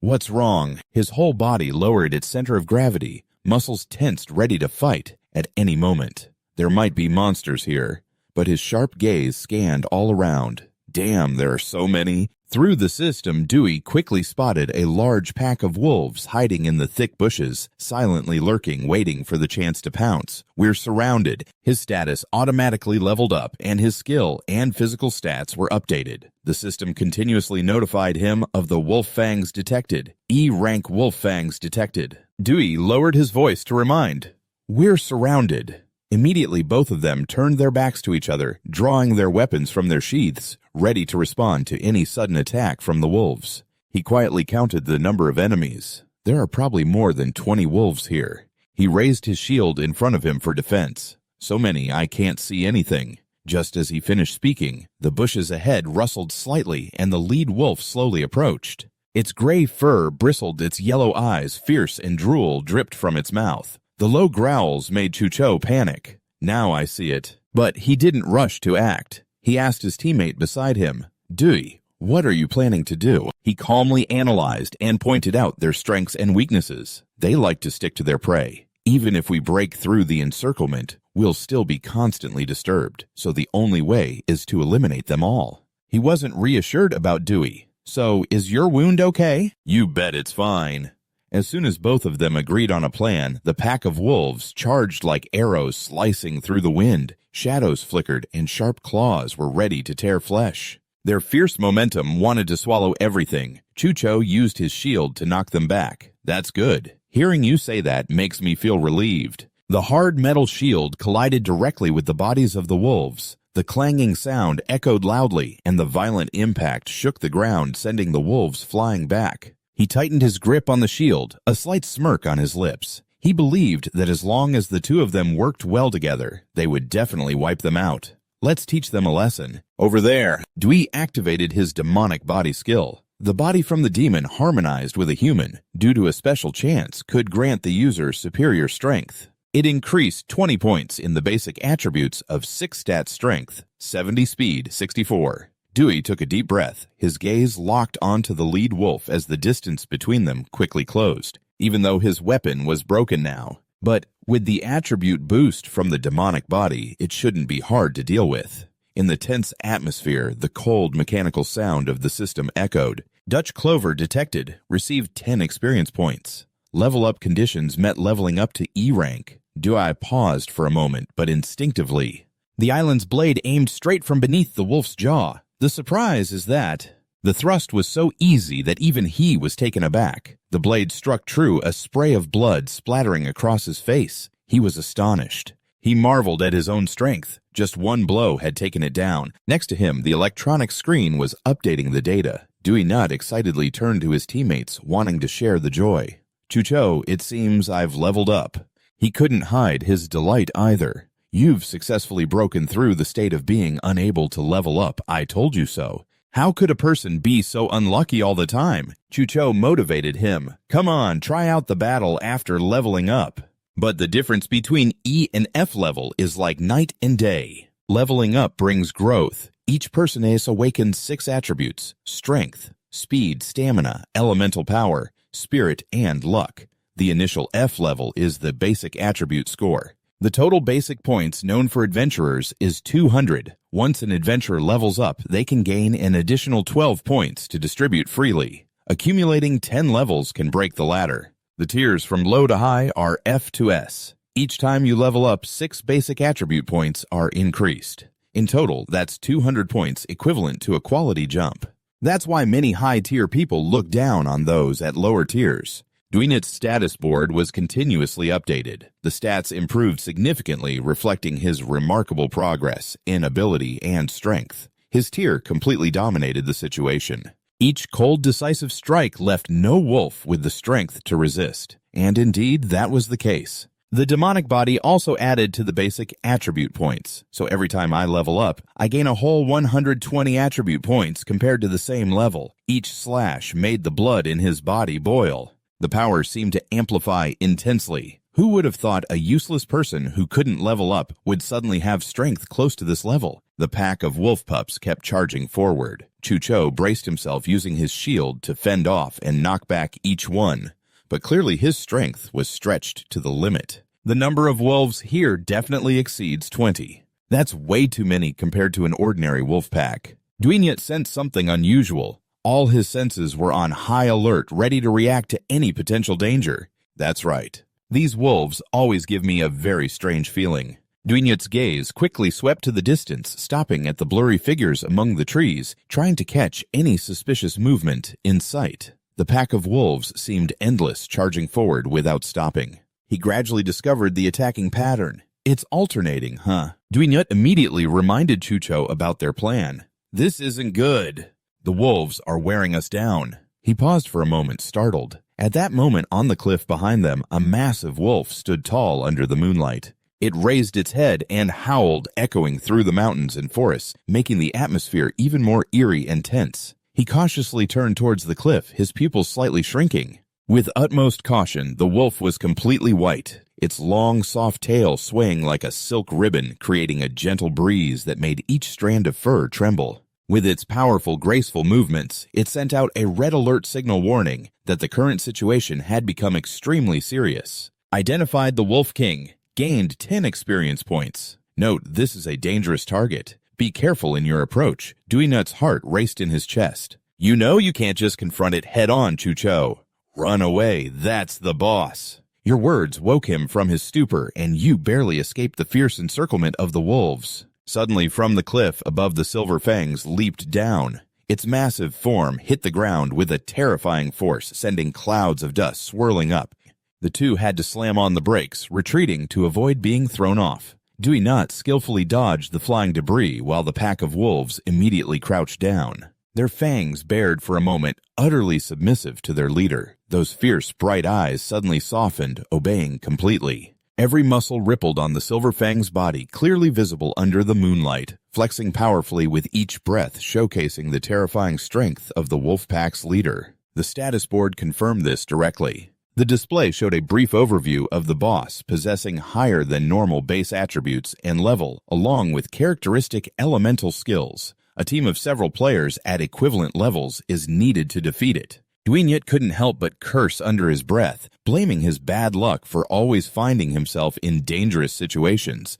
It's true that what you don't want to encounter always seems to come your way. Why do I always have to face these freakishly strong monsters? Meanwhile, Chucho was attentively scanning the surroundings, searching for any possible escape routes, calculating how to get both of them out of the encirclement. But the way out was completely blocked by the wolves. Let's run in another direction. You gritted your teeth, not daring to make any mistakes in front of the Silver Fang's sharp gaze. If you wanted to run, this giant monster wouldn't give us a chance. Either we kill it or injure it to gain a glimmer of hope for survival, thinking that you immediately made a decision. The system opened the attributes panel and the mechanical voice responded. The system acknowledged the command. Dewey Nut quickly glanced at the status board, analyzing each number and plotting a strategy. Both strength and speed are crucial. Allocate all attribute points freely to these two areas. Dewey Nut lowered his center of gravity, his body tense like a drawn bow, instructing his teammate Chucho. "I'll handle the boss. Can you help me control the remaining wolves?" He worriedly confirmed, "I can handle the control. But are you sure you want to face the boss alone?" Dewey Nut's expression was cold. Taking a deep breath, he confidently charged straight at the Silver Fangs. Each step carried power and determination that couldn't be shaken. Just injuring it won't be a problem. It also noticed every movement of yours, its eyes glinting with disdain, a low growl escaping its nostrils, thickening the surrounding atmosphere. It bared its sharp fangs and lunged forward with terrifying speed, the ground cracking and dust swirling up. The system promptly warned that the Silver Wolf King was about to execute a tearing bite. Dewey Nut focused all his spirit, his muscles tensing. His breathing was steady, but every sense was ready to react, his eyes fixed on the giant wolf charging at him. This is the moment. Just as its sharp claws swiped past you, leaned slightly, pressing your body against the ground, avoiding the attack while maintaining a flexible stance to counterattack. Immediately, you knelt and slid through the gap beneath the silver fangs, your sword scraping against the ground, creating a deafening metallic screech. Dewey Nut activated his innate speed skill. Using your legs as the pivot, you spun around, aiming for its weak spot. The belly of the monster is usually the most vulnerable area. Now was the chance. It halted and flashes of lightning appeared around its body, as if to warn and simultaneously showcase the terrifying power contained within the Silver Wolf King was using silver light. The light sphere shattered when it missed, creating a blinding explosion. The shockwave spread in all directions, causing Chucho to be distracted, calling out loudly, "Dewey Nut!" You quickly shut one eye to lessen the blinding light, while your remaining vision became blurry. The bright light blinded him for a moment, making it impossible to see clearly. The boss's skills were truly not to be underestimated. He had to get out of there quickly. Otherwise, he would become a living target. The Federation switched to a mode suitable for the situation. The Federation detected that the subject was in a state of blindness and converted the information into sound. You're trying to analyze the structure of the silver light skill, but the analysis fails dangerously. You discover a massive amount of elemental power gathering within your dark-skinned body. Reflecting the intertwined blue light streaks in that moment, the space seems to freeze. Every sound around disappears, leaving only that sharp beam slicing through the darkness. It gets closer and closer, like a death's blade hanging right in front of you. The momentum is overwhelming, lighting up the sky. The blade glimmers as if it wants to tear apart the very fabric of space. The fierce energy spreads out, and the ancient trees blocking the path are swiftly cut down. The sound of crashing echoes throughout the forest, revealing a deep gash on the ground. It stretches and splits the forest floor, dust and debris flying up in a haze. You fall to the ground, cold sweat trickling down your back. The cut is barely inches away from your feet. This power is truly terrifying. Looking back now, you still feel a chill run down your spine. That was a strike concentrated from elemental power, almost able to bypass any defense. If you hadn't dodged at the last moment, it would have been disastrous. I fear I would have turned into a pile of firewood like those trees. Not giving you a moment's rest, the sound of the Federation awakens you. The silver light still maintains its glow, enveloping your entire body, enhancing the elemental effect slightly. To your right, there's a large concentration of elemental power, very dangerous. Your knees buckle slightly, your gaze remains fixed on the silver fangs, even the elemental enhancement effect is present. This silver light is too comprehensive. With just a broken sword, I can't confront it head on. It's really tough. If I had such an attacking skill, I wouldn't be in this position. All previous attacks were passive. Is there any method that can harm it? The Federation is trying to learn the silver light skill, the principles of elemental power, but they haven't succeeded. Attempting to analyze the structure of the silver light skill has failed. However, from the recent clashes, you've gradually grasped a few important clues. Initially, the Federation didn't stop trying to analyze and understand if that skill could be learned from the boss. My mind has been pushed to its limits, After 3 days of analysis, I realized my idea could help the Federation understand better. I lacked skills before. But I've learned a lot of knowledge. If learning skills also brings results, it could completely change the current battle situation. I need to confirm it carefully. You bend down, the wind howls past your ears as the sharp blade grazes by just inches from your head. At the same time, you ask the Federation, can you track the elemental changes in real time? It quickly coordinates. The Federation has received the order to activate real-time tracking of elemental changes. The Federation is trying to learn the principles of the Silverlight skill. Detecting an unusual elemental current, you focus and wait for the opportunity. The trajectory begins to reveal itself. The wolves on the side of the Chew Buffalo seem to sense the overwhelming pressure and murderous intent from the Silver Fangs. They no longer hesitate to attack, but instead they all tuck their tails and flee into the forest. Leaving the Chew Buffalo in doubt, the lightning around the Silver Fangs grows denser. Each blue electric streak swirls, the crackling sounds echoing continuously. The Federation receives new inspiration from the trajectory on the map. The Federation has begun to understand part of it. The understanding of the silver light increases, starting to decode deeper. You gasp in astonishment, your heart pounding. This is the true essence of the skill. Not stopping there, the Federation has gained deeper insight, beginning to set the conditions for the subject to learn the silver light skill. While you're still in shock, a figure suddenly rushes in front of you. It's the mental shield, recognizing it as a teammate. You are stunned for a moment, then snap back to reality. Chucho braces himself, taking the brunt of the fierce attack from the Silver Fangs. Tilting his head, he exchanges a brief word with you. You're not hurt, are you? I saw the pack of wolves retreat, so I guessed something was up. Sure enough, the boss unleashed a big move. You feel guilty, sorry for making you worry. My heart is racing, slowly stabilizing. To fully understand the skill, I got too close to the boss. Luckily, Chucho arrived just in time to help. Moreover, at this moment, I can still feel the source of power, the elemental force that has been suppressed for so long. The corner of my mouth slightly lifts and a silver glow quietly erupts from my palm. It's just like the aura surrounding the Silver Fangs. That sign of power has been successfully replicated. A metallic clash echoes. Every time Chucho's shield vibrates, it's like his strength is being worn down. Damn it, his mental shield is barely holding up now. How high is this damage? His arms are tense, but his body is starting to tremble. His shoulders feel heavy, as if they could collapse at any moment. Damn it, if this keeps up, I might really collapse here. Just remember, we stick to the previous rule. You go ahead. Chucho grits his teeth, struggling to bear the terrifying weight. Ignoring the imminent danger, he urgently instructs his teammates, I'll try to hold on as long as I can.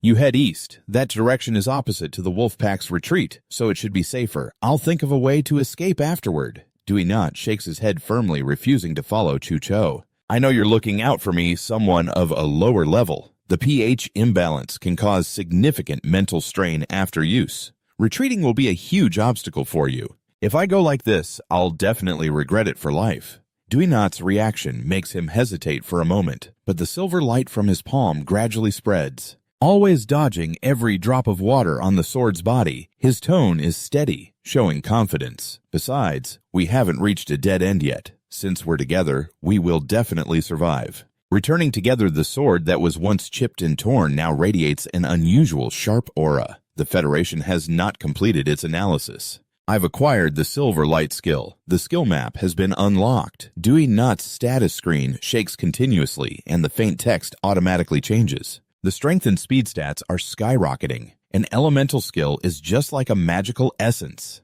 This is another trait bestowed by the creation to this world. Whether awakened or a magical beast, as long as there's compatible elemental energy, one can possess such power. Elements are divided into 5 types: electric, core, cloud, and fire. Each element has its own characteristics. The higher the elemental compatibility, the greater the chance of mastering elemental skills. The larger the compatibility, the more stable the skill acquisition. Human researchers have tried to understand the principles of skills after countless experiments with magical beings. But they still couldn't observe how the elements change. In the end, it all ended in failure. The Federation has studied the arrangement structure of the silver light element. I've learned the silver light skill. The skill map has been unlocked. Dewey Not raises the sword straight in front of him. Now I'm relying on the Lambao Federation to recreate the skill, and it's an even purer elemental skill. Chucho can't help but be amazed. His gaze is fixed on the chipped blade in Duinut's hand. Just a moment ago, it was normal, but now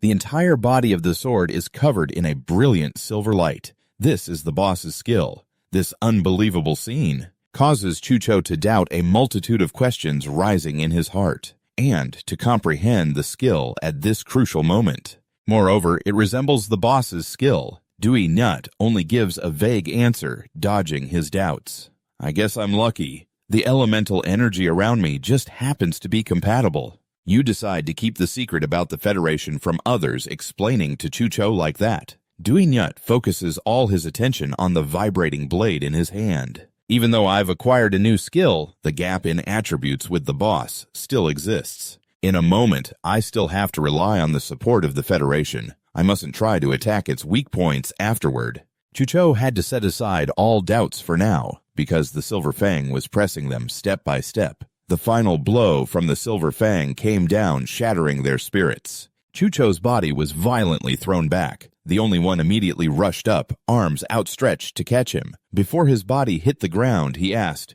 "Chucho, are you okay?"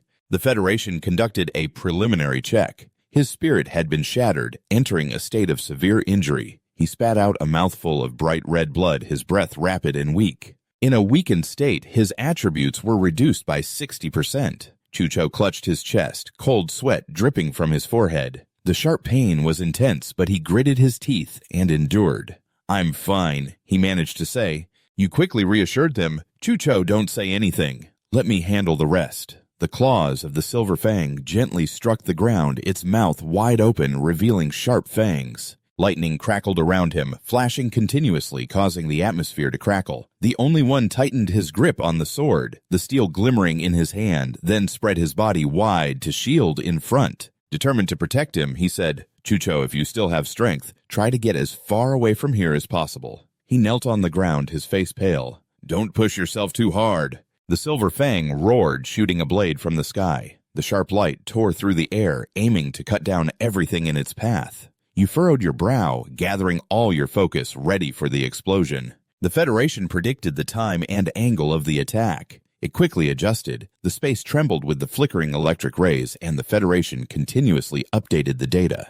It accurately reported the time and deviation angle of each move. Before the silver light could reach, he had already swung his sword along the calculated trajectory. As long as he could predict the time and angle, he could use less force to change its trajectory. The steel blade shot through space. He immediately blocked the attack. Two forces collided violently. Taking the opportunity, he dodged, moving flexibly toward safety, already predicting the outcome in his mind. This caused them to collide and cancel each other out. Seeing the failure, the Silver Fang growled in anger, its claws lunging straight for you, but missing the target, scratching the ground, and kicking up a cloud of dust. You hid behind the dust cloud, your agile body dodging each blow like a ghost gliding through the chaotic battle, using the earth to obscure visibility. This was useless against the Federation. Suddenly, an unexpected event startled you. Your heart raced. The attack came from a vertical angle deviating between 45 to 70 degrees. You quickly jumped up high. Your instincts warned of imminent danger. Your body lay horizontally suspended in midair, right between two sharp silver blades rushing toward you, the light flashing around you. In that moment, with danger hanging by a thread, the blades grazed, closely cutting off a strand of hair. You gritted your teeth, muscles tense, ready for the next counterattack. You landed safely, taking steady steps. You aimed straight at the blurry figure behind the smoke, swinging your sword fiercely. The Silver Fang had not prepared for the blade that cut across its neck. Bright red blood splattered across its pure white fur as the two sides clashed fiercely, each strike quick, and the sound of metal clashing echoed. For now, neither side held the advantage. Chucho stood to the side, eyes wide in shock, unable to believe what was happening before him. This was still the only one I knew. When did he become this strong? The silver light tore through the dark night. You continued to swing your sword, drenched in sweat, your arms growing numb, but each slash remained sharp. You were gradually exhausting, each breath coming in gasps. Your body trembled, struggling to stay upright. The elemental force consumed was even greater than expected. Just unleashing the light had drained you. Moreover, it only barely injured the Wolf King. Furthermore, my elemental recovery speed was far too slow. The Wolf King displayed the status board of both sides showing elemental and spiritual strength, increasing affected by spiritual power. The elemental power was gradually recovering. You realize the situation had become extremely critical. The more you consume, the more disadvantageous it would be for you. Your heart sank, hesitating. Could it be that I can only use that move? Before you could think it through, the Federation launched an emergency alert. Around the Wolf King, the Silver Fang was gathering a large amount of elemental power, a danger warning, unpredictable escape routes. The lightning around the Silver Fang was dense, flashing brightly. You, the only one tensed, gripping the sword tightly. The final move would determine victory or defeat. There's no choice left. You firmly give the order to the Federation. Unleash the demonic power. The mechanical sound responds. Demonic power activated. Hell has begun to take notice of you in the skies. A red and yellow eye appears, its fiery gaze radiating. The thick scent of blood fills the air, making the space around feel suddenly cold and eerie. You clutch your head, feeling dizzy. My mind is spinning under the heavy mental pressure. Each heartbeat feels like it's about to explode in my chest. Ugh, my head hurts so much. The system screen is overlapping. Hell is trying to invade my brain, controlling my limbs, awakening the murderous intent. My efforts are being thwarted. Control has failed. Alone, I struggle to stay awake, focusing all my energy to avoid being swept away. Damn, how can I be controlled? Your efforts have succeeded. I've entered a ghostly state. My eyes are pitch black. The pupils gleam with a cold, deadly light. The blade in my hand radiates a chilling, killing intent, ready to tear apart any enemy. Value is shifting. All other stats are rapidly declining, fully transferring into elemental strength, causing my body to explode with intense energy. My silver teeth open wide, preparing to unleash a beam of light. But I swing the sword hard behind me, pouring all my strength into the blade, tasting the sensation of being defeated by my own skill. The sword energy pierces through, shattering its technique. The ground around me shakes violently. The earth beneath my feet sinks slightly under the tremendous weight. Immediately, another slash follows, pressing my silver teeth into a desperate situation, blinded by the previous strike. It didn't have time to defend itself. The sword cuts off its head, leaving a look of astonishment, frozen for a moment. My eyes widen in disbelief at what just happened. The sword energy rushes forward, not dissipating. The sharp light still shines brightly, slicing through space, only to be blocked by a towering mountain. The explosion roars like an earthquake. My silver body crashes down to the ground. Dust swirls up, announcing that I have defeated the Wolf King. I gain enough experience. My level increases. A character named Chu Chao gains enough experience points to level up to 10. He doesn't care about his own level, just standing proudly. My mouth hangs open in shock at the terrifying power that has just erupted. With just one move, I took down the boss, even destroying an entire mountain. What on earth did I go through in the ruins? Suddenly, my strange state attracts his gaze. Around me, a layer of strange red-black mist rises, exuding a chilling aura that makes the space feel like it's frozen. The sound of the Federation echoes loudly in my mind, like thousands of needles stabbing into my head. It detects the host's unusual mental state, forcibly dispelling the demonic power. I clutch my head tightly, feeling so dizzy that each heartbeat feels like it's about to burst. After a while of swaying, I finally regain stability. My body and mind gradually balance out amidst the chaos. I didn't expect such strong side effects to occur in just a moment. If the Federation wasn't here, I fear I wouldn't be able to control myself. A mysterious mark suddenly appears in my palm, radiating terrifying power. Hell is quite pleased with you, and it leaves on you the guide of hell. The Federation cannot decipher the information of the hell mark. I'm growing more curious, even the explanation of everything. Cannot explain it either. What is this power? Seeing Chu Chao rushing over, I quickly grip his hand. The mark instantly disappears. It seems this ability is best limited in use in the future. He looks worried, hurriedly asking about my condition. How are you? I smile to reassure him. I'm fine. It's just that the elemental power was too draining, so I'm a bit exhausted. At this moment, I finally realize the time is passing. It's already past 11. There's still a long way home. Chu Chao, we need to hurry back. I look at the corpse of the Silver Wolf. It's a pity that processing the boss's materials takes quite a bit of time. Now we have no choice but to leave it here. What a shame. The The system screen displays beside it. The Federation detects materials that can be extracted. Chu Chao suddenly makes a suggestion, causing me to hesitate. Let me stay and process it. He approaches the corpse, rubbing the tense muscles. After all, my dad is the owner of a material shop. I've done the dissection of monsters for materials quite a few times. Moreover, I just recovered my state, and my strength has nowhere to go. The Federation has proven that this is true. He pulls out a knife. His gaze is focused carefully, considering where to start processing first. The boss is covered in treasures, not only having high-grade monster crystals, but also materials that can be used to craft weapons and equipment. This time, the boss is the only one who fell, so everything belongs to you, Chu. You smiled comfortably, not expecting to be this strong in just a blink. It seems like the remaining journey doesn't need my help. You can go back by yourself, no problem. Just right, I can stay and help you handle the materials. You hesitated for a moment, feeling uncertain. But he decisively decided, don't worry, I won't do this for free. I heard the Wolf King's meat is very delicious. I'll eat to my heart's content then. Just don't think you can eat it all by yourself. You sighed and agreed, feeling helpless against him. He immediately stood up, turned around, and urged you, all right. You hurry back. What are you doing here? Just leave it to me. You still weren't at ease, pausing for a moment to remind him, then I'll rely on you. The forest at night was so quiet that every sound became sharp. You let go of distracting thoughts, focusing entirely on the goal ahead. Now there's only the most important task left. In the spirit realm, a small town nestled in the forest. A few scattered lights from the windows of buildings still shone, creating glimmers in the enveloping darkness. In a corner of the old street, a sharp voice suddenly broke the silence of the entire town. Hand over the money! Lack was furious, shouting loudly, what are you in such a hurry for?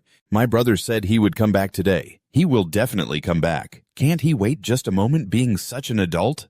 Bajaluk held out a stack of papers in front of the girl. Waiting for what? The terms in the contract are clear, black and white. Pay up or get lost. The girl replied fearlessly, don't use foul language. He pointed to the right, angrily lecturing. This energy device is something our boss worked hard to bring back. If we've rented it to you, you should be grateful. How dare you not pay the rent? His gaze flicked to the man sitting motionless on the sofa, accompanied by sharp insults. I guess your brother died on the way. He's just a piece of trash. There's also a drunkard here. Hearing this, Lack fumed, stepping closer to him, gathering strength, and kicked hard at his leather foot, causing him to scream in pain. The girl was only as tall as his waist, but her voice was louder than anyone else's.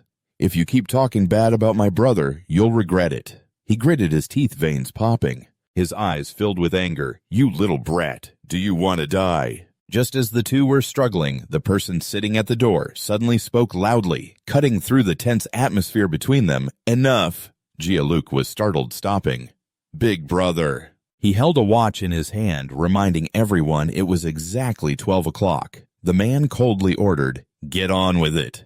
This man was the president of the Guild Ban Hung, also the leader collecting rent. His tone allowed for no resistance. Here the energy devices are not for everyone to use. Traktat's sharp gaze fixed on them. Either pay the full rent or get out of this town. Choose one. Traktat's underlings grinned, ready to use force. Locke cautiously stepped back. What do you want to do? I'll report you for bullying the elderly and children. Jaluk cracked his knuckles. Who are you reporting to? In this town, we are the law.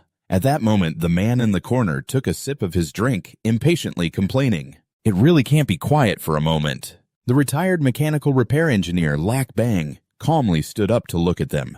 This old man had been sleeping soundly but was woken up. You young people really don't know how to think. Getting so worked up is the sky about to fall or something. The girl happily called out to her grandfather, and he frowned in disdain. You're still worried about the sky. The old man, unable to take care of himself, still had a foggy mind. He pulled out a remote from his pocket. It's just a handful of change. If you want it, I'll give it to you. Then press the only button on it.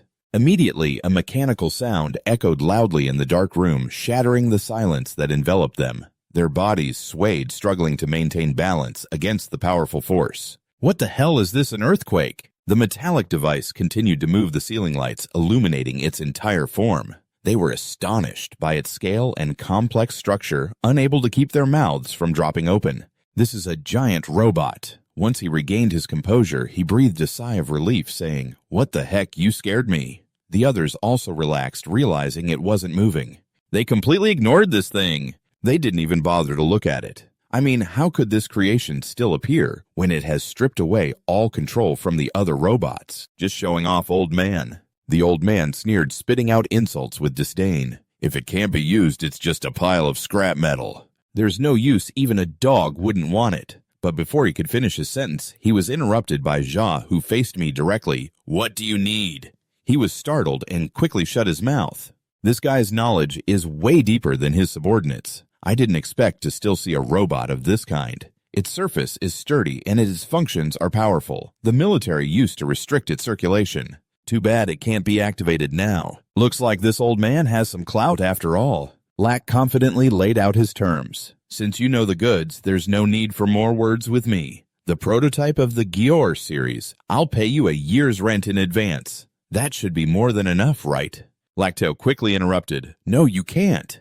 This is his life's work, and my brother should be back soon. Let's wait a little longer. He gently patted the little girl's head, comforting her. Tutu, it's okay. Although he was a bit stubborn and clung to the past, he still knew how to prioritize and distinguish between what was important. He was always punctual. Surely the boy must have encountered something. The little girl tried to hold on, but Locke had no regrets. It's okay, Tutu. I've made up my mind. Lac-2 pouted her cheeks, puffed up in defiance. That old man has had it too easy. Ja's expression was cold as he clarified, "Do you have any misunderstandings?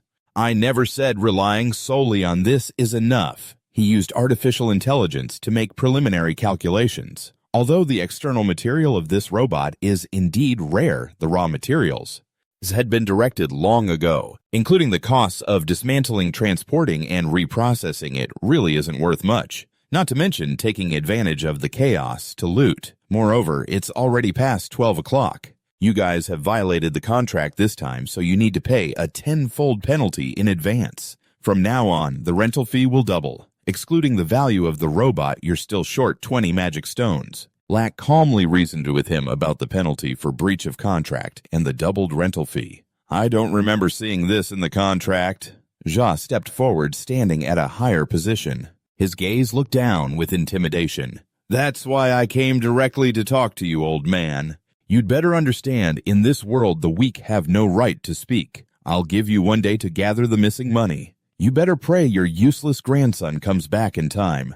Otherwise, I suggest you go make friends with the beasts. Lack was drenched in cold sweat, realizing that he couldn't deal with this guy using normal means. Bang Min didn't hesitate to raise his hand, ordering everyone pack up and leave. His arms and legs immediately tensed up, flexing their muscles to pull the giant machine. Each of them used every ounce of strength they had since the day they were born to complete the task. Black Bang looked at the machine in front of him, silently bidding farewell in his heart. I'm sorry, my friend, but this is all I can do. Long Frog was exhausted, grumbling while working. Damn it, I haven't earned a single dime today. And I still have to work on those electronic components. They should be worth some money, right, Tutu, who had been silent until now, suddenly jumped in to protest. Stop, this isn't what we agreed on. Long Frog didn't hesitate to swing his hand, slapping the girl. I take what I want. You shouldn't meddle so much. Tutu fell to the ground, grimacing in pain, and another guy next to Long Frog suddenly spoke up to complain.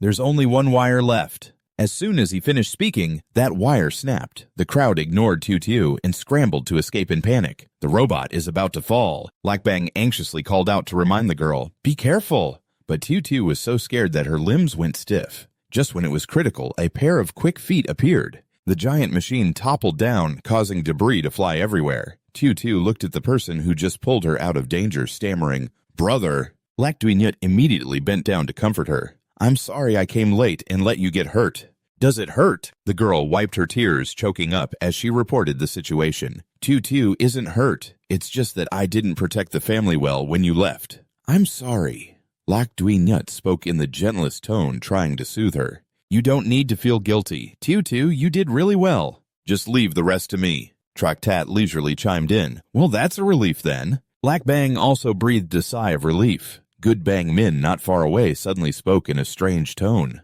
"So it's that useless F-class guy, huh?"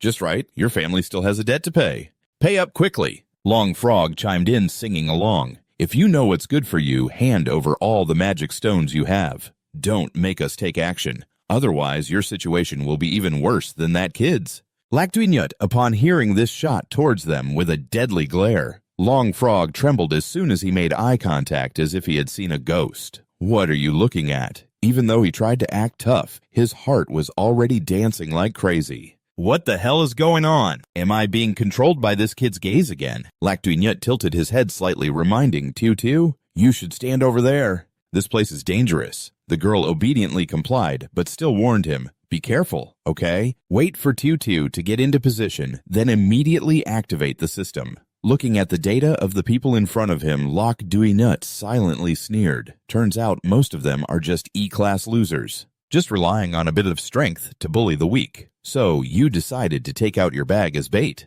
The magic stones you need are all here. But my brain has already started the plan to take these guys down. You dared to harm my family. This time it definitely won't end easily. Long Frog relaxed his guard, reaching out to prepare to grab the goods. Long is letting down his guard, reaching out to grab the goods. Looks like you know that trash has to look like trash, right? But what awaits him is something else. Like a flash of lightning, it turns out that Lakduinyut took advantage of the gap to deliver a knee strike to Bang Min's jaw, making it feel like it was about to crack along with his front tooth. Lakduinyut shouted a warning as the guy fell flat on the floor. This kick was revenge for Tutu. As he finished speaking, Bang Min's head bloomed under the sole of his shoe. With a powerful impact, Lakduinyut sent him flying a whole meter away. The surrounding gang members turned pale and cursed loudly. Damn it, this kid dares to mess with us. Show him what's up. Lakduinyut, probably a Libra, naturally spread the damage evenly among them. You better take care of yourselves first. One guy, still confused, exclaimed, What did you just say? Lakduinyut responded by delivering a punch to each of them decisively. In the blink of an eye, he had taken them all down. Bang Min was astonished, wondering, isn't this kid supposed to be the lowest rank? When did he get so strong? On top of that, Traktat urged Bang Min, we've wasted too much time here already. He didn't think much and quickly promised, sorry, big brother, I'll be done in a sec. Bang Min flexed his muscular build, along with a familiar warning, kid, don't think taking down those guys makes you all that great. Let me show you what real strength is. Lakduinyut wasn't foolish enough to wait for him to come at him. He decided to strike first, letting him know who the boss was here. By slamming his shoe into the opponent's face, Bang Min was sent flying, but he still clearly heard Lakduinyut's reminder, don't you dare lay a hand on my turf. Get outside. He smashed through the wall and pavement like a heavy-duty excavator. Tutu, who had been holding back her frustration for a long time, excitedly cheered, Go, big brother! Steady to my boys!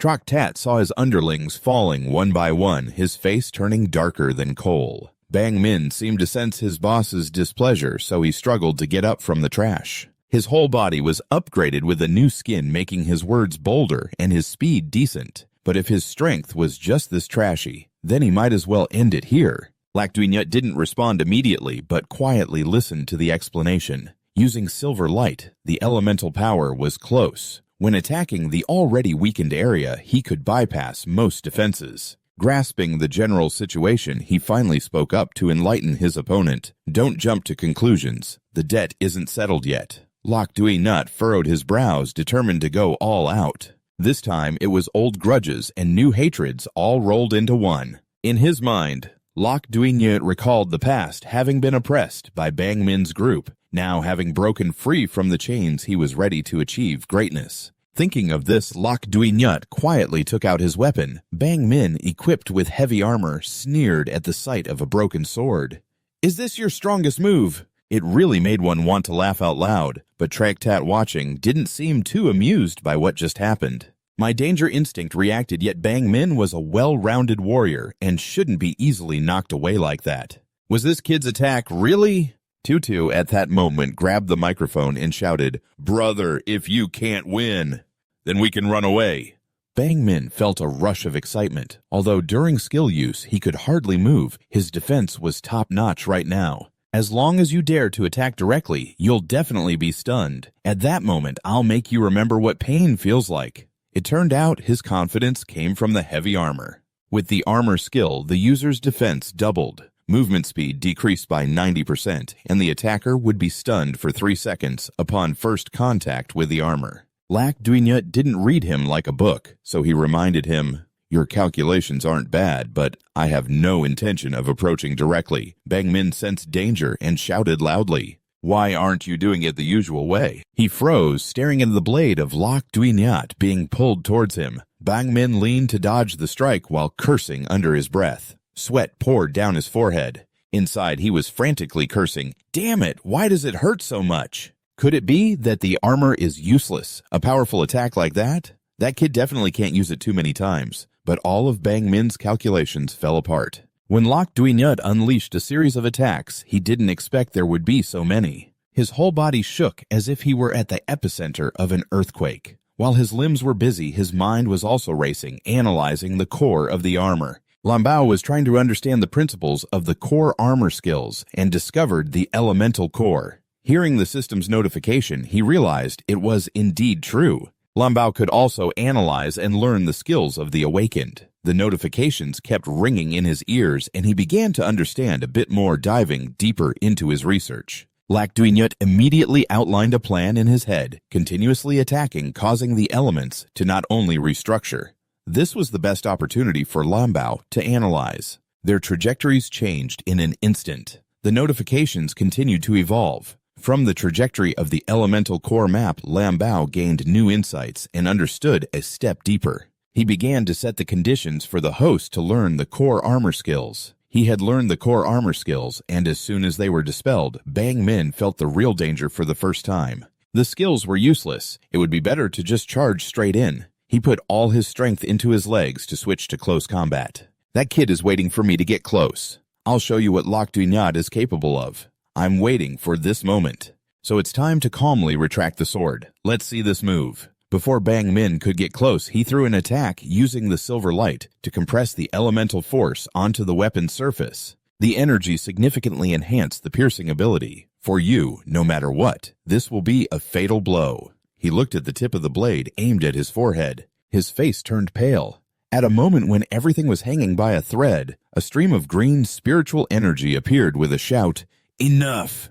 Traktat stood in front of him, saving Bang Min from defeat. Seeing this, he declared a ceasefire. This ridiculous act ends here. He tightly gripped the piece of the sword still crackling with electricity in his hand, observing carefully. Almost immediately, Traktat had the answer in his mind. It was indeed elemental damage. The electric element is so powerful. Even when separated from the user, it still has such great power. What kind of abilities does this kid have? Since when? He turned to advise his underling, Bang Min. You should step aside. You're no match for him. Bang Min, unaware of his limits, stubbornly argued. Big brother, I can still fight. Traktat, losing patience, cut him off. Don't make me say it a second time. Facing him, Lac Duignut wasn't too optimistic either. That was too fast. His previous move was completely untraceable, even through the analysis of all things. I could only grasp a few points in the movement. You didn't hesitate to activate the scanner using the analysis of all things on Traktat. The sense of danger had become alert to this. He sensed something unusual and asked, Kid, are you probing me? Traktat gritted his teeth, coldly threatening, What can you see? You see. I will kill everyone here. Lac Duignut struggled to face him, but inside he was in turmoil. He actually reacted to the analysis of all things, but this power level was completely beyond what I could handle. Lac Bang, seeing the situation, shouted loudly, Little one, hurry to your grandpa! In my heart, the only one also made up their mind at that moment. If that's the case, then there's only one way to go. The system sensed the fluctuations, so the screen turned red, warning that the demonic power was out of control. Lan Bao was intervening, but the intervention failed. Even so, you still wouldn't back down. If you want to harm my loved ones, then you have to step over my dead body first. Deep down, Traktat suddenly sensed a warning of danger. The aura has changed. What on earth is this kid's background that even a B level like me has to feel wary? But my instincts have never been wrong. Am I really going to be at a disadvantage? The thick atmosphere was suddenly broken by a loud voice. Wait a minute, stop you stupid dog! It turned out to be Chucho chasing after Afuk to reclaim what was in its mouth. This isn't for you to eat. Give it back to me, hurry. Seeing a fook running faster and faster, you quickly ran out of patience. Just watch, I'll catch you. With just one leap, Chucho pinned it down, but the magic crystal rolled in front of Tregtat. His eyes suddenly lit up. The black aura around him dissipated as he was distracted. The only one called out loudly to Chucho. Tiu was happily waving its hands and feet full of joy. It's brother Chucho. You didn't hesitate to ask. Wow, you made it out of the misty forest safely. Chucho hugged a fook and complained, if it weren't for this stupid dog appearing halfway, it stole my magic crystal, I would have arrived earlier. Only halfway through, he remembered the important issue. Where's the magic crystal? Tregtat picked up the magic crystal and seriously interrogated, where did you get this magic crystal from? Chucho, not distinguishing friend from foe, stepped forward politely to respond. It fell where you are. Magic crystals from intermediate level and above are naturally obtained from bosses. Shouldn't you return the magic crystal to the only one? The only one explained the whole story. This is from a boss named Silver Wolf King. On the way back, we were ambushed, which led to the delay in paying the rent. While Tregtat was still pondering, Bang Min loudly retorted, defeating a boss? Are you kidding? Is it just the two of you? Chucho quickly clarified. It was the only one who took it down alone. In Tregtat's mind, 1,000 thoughts were racing. It seems my instincts were right. If they really could defeat the boss, then the strength of this person named the only one must be at least above level C. If they really got into a fight and got hurt, it would affect that important plan. Moreover, my magic shield also needs intermediate magic crystals to recharge. After thinking, he suddenly opened his mouth to praise the kid. Consider yourself lucky to have picked up a life Lac Dui. What? Lac Dui exclaimed. Only then did Tregtat speak about the main purpose. Use this intermediate magic crystal to deduct 3 months' rent from you guys along with this compensation. Saying that, he tossed the magic contract into Lac Dui's hands.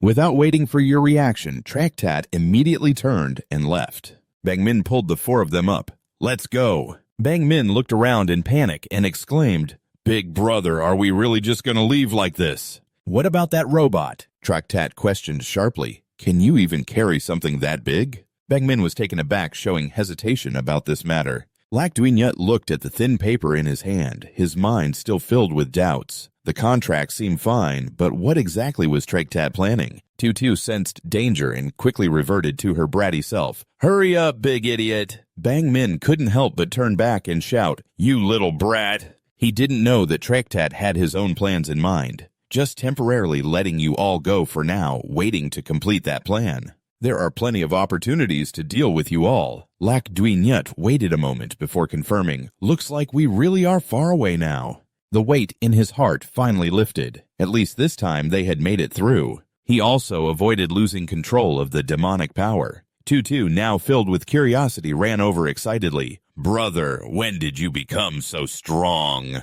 Lac Dui scratched his head and replied vaguely, Maybe it's just luck.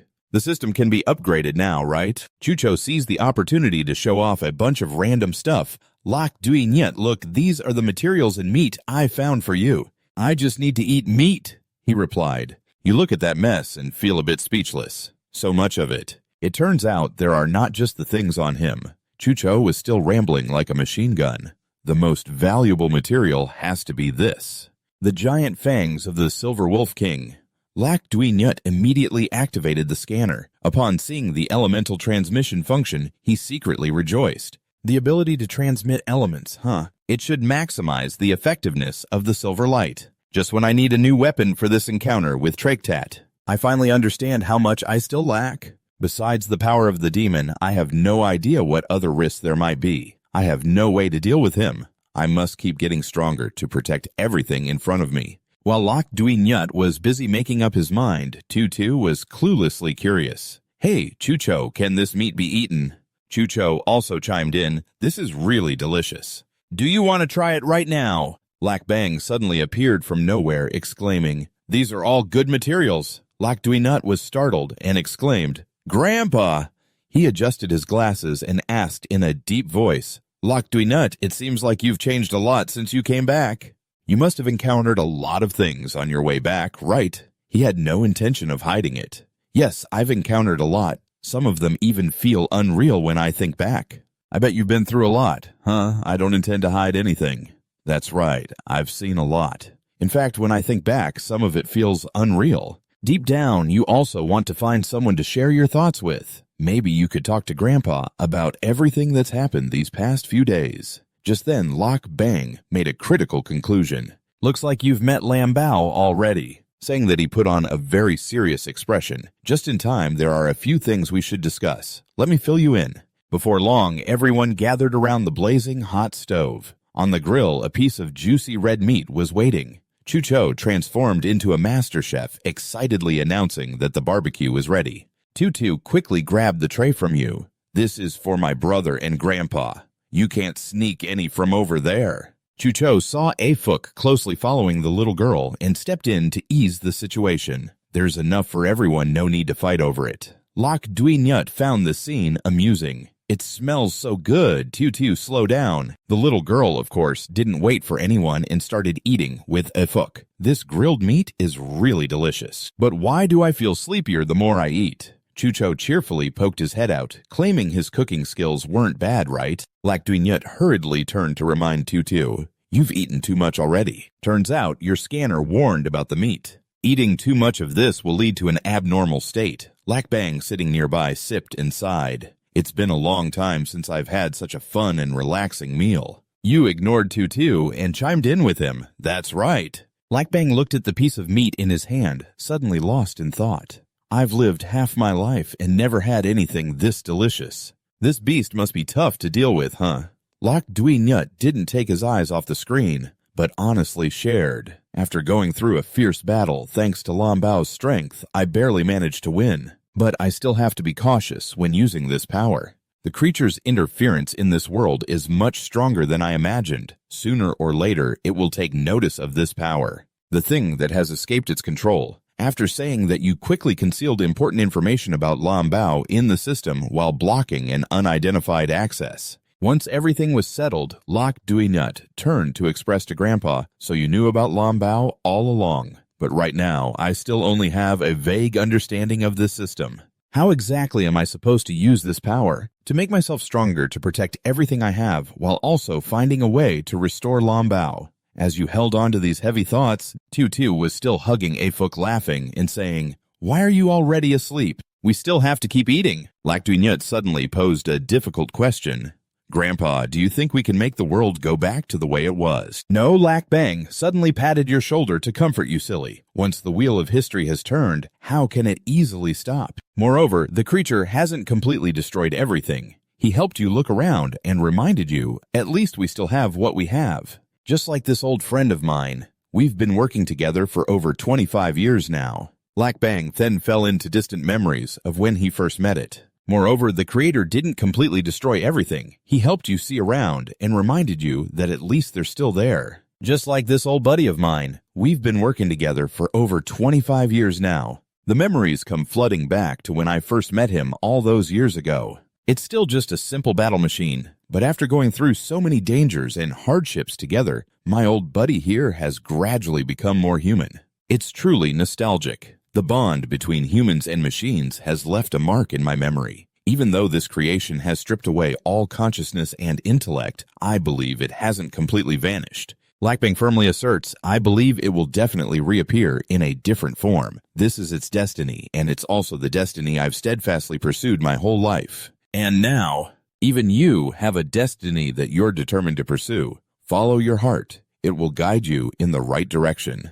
Lak Bang just finished a series of announcements. Lam Bao sensed the emotional shift and jumped up. Lak Dui Nyut suddenly felt confused. Lam Bao had a new reaction. Could it be that the recent conversation caused some resonance? In the system, no. This intense power of yours is just like when Lam Bao learned new things. He quickly organized his thoughts and voiced what he still questioned. "Oh, right, Grandpa. Do you know what Lam Bao left behind? For example, is there something called world fragments?" Lak Bang didn't hesitate to deny. "I've never heard of that, but Lam Bao once mentioned there was an important notebook left at the old house saying that when Lok Dui Nyut has enough power, it will tell you. I think now is the time."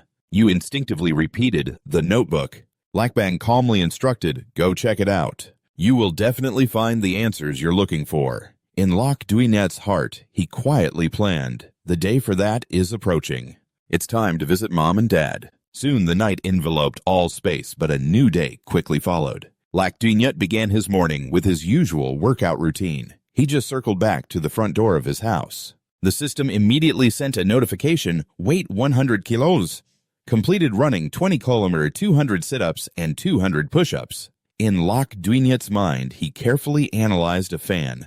In the case of automatic analysis of everything, the level has increased to E6, but the higher the level, the more experience is required. Leveling up will likely become slower from now on. So the free allocation points received must be considered carefully. Currently, the benefits from Silverlight are much higher than directly increasing strength. Plus, Lambao can speed up learning more elemental skills, 128 plus 40. So, later on, increasing elemental strength will suit me better. After organizing his thoughts, Lok Duinet silently resolved to take advantage of after training, to go to the market in the Star Town to buy a few things. As soon as he arrived, he heard enthusiastic greetings. Lok Duinet, are you exercising again? He instinctively responded politely, Good morning, Uncle Lee. This is a market run by ordinary people where materials, medicines, and food can all be exchanged. As long as you have enough magic crystals, Lok Duinet passed through the crowd quietly arranging his plans. The road to the old house is still far away, and he has to go through the misty forest, so he needs to bring enough food and supplies. By the way, bring some honey cakes for Tutu, the ones she loves the most. I'll buy them at Aunt Ellen's place. Just then, the sound of a bell in the shop pulled him back. Isn't that Lok Duinet? Long time no see. Have you run into any monster troubles? Long time no see. Have you run into any beast problems? Do you want to buy one of my dolls? Who knows, it might help you scare away the monsters. Just a basic spirit will do. The only one looking at what's in front forced a bitter smile. By description, it might scare off low-level monsters, but the real effect can only be known through use. Experience plus 10. So is this thing useful or not? While you're still hesitating, someone at the entrance screams loudly, Catch the thief! A girl named Tu-hee is clutching a pile of stuff to her chest, hurriedly signaling for a way through. Sorry, excuse me. Watching the crowd part as she pushes through. The only one feels a bit dizzy. Is this speed from someone awakened? Just then, Ellen runs over lamenting about her goods. If I lose this shipment, I won't be able to pay rent this month. The only one is stunned, exclaiming, Aunt Ellen, you didn't hesitate to leave your cargo behind and rush to help, to chase after and retrieve it. Tu-hee sees a quiet path ahead and breathes a sigh of relief. Surely we've escaped right. Just as those words leave her lips, the figure of the only one is right behind her. Stop. Give me back my stuff. She raises her watch, smirking. When it comes to escaping, I'm a pro. Saying that Tu-hee launches a grappling hook through the stall. Watching her move, the only one silently thinks this isn't good. The tarp falls down, blocking the way, but you still take the chance to check on everyone. Are you all okay? After the chaos settles, the only one feels nothing but despair. Damn it, it's gone. I'm afraid he used the grappling hook to escape. Left with no choice, you resort to your family's secret technique, the blue shield, to expand the analysis range of the response system. The blue shield accepts the command and scans quickly like the speed of light. The scanning range quickly narrows down. In no time, you catch up to Tu-hee's pace. She's still unaware of the danger, happily throwing likes for herself. Free food, this is really amazing. Today is another day of saving. Unfortunately, these items are marked with ownership seals, so they can't be collected right now. Are we almost there? Looks like we need to act discreetly. Tu-hee surveys the height and makes a decision. Let's go down from here. She doesn't realize the only one is closely following. Below, the blue shield detects the designated target. After a few turns, the system provides you with satisfactory information. Just 5 meters from the target, the only one blocks Tu-hee's path and secretly rejoices. Got you now. As soon as she sees you, her eyes widen in shock. Why are you here? Meanwhile, the only one feels confident inside. There's nowhere left for her to run this time. Yet in this perilous situation, Tu-hee still releases the grappling hook to clear the way again. The only one glances over without hesitation. Using the speed to grab the line, you pull hard and shout, This old trick won't work anymore. Hurry back and apologize for your mistake, Aunt. Too High, in the process of free-falling, can't help but scream, "Ouch! Ouch! Ouch!" The grappling hook is out of control. Just keep going and you'll fall to the ground. In the heat of the moment, Lock Dui-Nyut was stunned. How could Tu-Hee still be trying to warn him, "Hurry, grab on to me," he thought, feeling overwhelmed. And yet it was a little girl. At that moment, Tu-Hee collapsed onto Lock Dui-Nyut. She let out a soft gasp. "Hey!" Lock Dui-Nyut scolded her loudly. "How long are you planning to cause a scene?" She exclaimed in confusion. "What's wrong? A little chaos won't kill anyone. Didn't you pull me down?" He heard that and thought to himself, "What's wrong with this girl? And you're even accusing me." Then Tu-Hee stood up from him and said, "This time, even if you benefit, I won't hold it against you. I'm going ahead," she shouted. "Don't even think about running away. Come with me to the busy street to apologize to the shop." Hearing these words, Tu-Hee was about to leave. Suddenly, Lock Dui-Nyut pulled her outer cloak and she looked at him in surprise. He stared back at her astonished, thinking, "Wait, this is the right moment." The system displayed a message. Suspicious poison from a magical beast detected. Lock Dui-Nyut questioned her. Could it be that the wound on your neck is from a magical beast's poison? But Tu-Hee just shouted, "Give it back to me," and yanked the cloak from his hand. Lock Dui-Nyut told her, "Because I was poisoned when I challenged the magical beast, I understand. Even though you're still in the incubation period, once it breaks out, it could be life-threatening. Why don't you go get treated?" Tu-Hee's cheeks gradually flushed red. She shyly spoke each word. "Where would I get the magical essence for treatment? If I had enough magical essence, I wouldn't have to worry about survival anymore. I can't even afford a regular loaf of bread right now, let alone treat the poison. I thought becoming an awakened one would get me into an exploration team, but in the end, everyone said my attack power was too low." Everyone looked down on her. Hearing this, Lock Dui-Nyut couldn't help but ponder. She was right. Then the system displayed a message, "Analyzing." He quickly looked at Tu-Hee's stats that were displayed and silently thought. Her attributes as an assassin really aren't suited for combat, and with her low level, she has no choice but to resort to thievery. Meanwhile, Tu-Hee was brushing off the bread she had just picked up and said, "Well, living another day is good enough. After all, I don't see any hope for the future. If you want to catch me, go ahead." At that moment, Lock Dui-Nyut felt a bit of sympathy in his heart. Actually, her situation wasn't that bad. He comforted her, saying she didn't need to be so desperate. Then he reflected, "After all, I've been through something similar. I know how hard it is for someone with low levels to survive in this world. If an awakened person commits a crime and gets caught, they usually face very harsh punishment. She was just trying to survive. Right now, her magical essence was still quite sufficient to help her." He happily informed her about the supplies. "I'll explain to Aunt Ellen. As long as you promise not to steal again, I'll let you go. There's also a bit of magical essence here. It's not much, but it should be enough to help you with the poison." Tu-Hee excitedly exclaimed, "I promise, I promise. Thank you so much." Suddenly, a voice called out from afar, catching their attention. "Lock Dui-Nyut, where are you?" "We're here to help you." He shouted back, "I'm here." At the same time, you shout out, "I'm here." At the same time, Tu-Hee quickly pulled out a rope to escape, but Lack was the only one who didn't know and reminded her, "If you're going, now's the time to hurry up." As soon as he saw that Tu-Hee's figure was no longer here, he couldn't help but admire her. Seriously, her speed was even faster than a rabbit, but there was always this strange feeling of being deceived. How odd. At that moment, Dong rushed to Lack and exclaimed, "Strange, the spot the doll pointed to is right here. Why can't I see anyone?" On the other hand, Ellen, who was not far away, excitedly said, "Awesome. The honey cakes that the Brave Guild requested are all here. Thank you so much. This is the last shipment that Trektat requested. If I really lose it, I'll be in big trouble." Hearing that name made Locke feel suspicious. Trektat is related to him again. At that moment, not far above Tu-Hee stood there observing everything. She shook the magic bag that Locke had given her. "You know boys are so easily fooled. Just a little trick and they'll believe it. Even though the goods are lost, at least the information has been obtained. Consider your magic as a tip. The thin bone effect has been removed." The system announced. The status has been restored. The poisoning has been cured. However, Tu-Hee was a bit puzzled.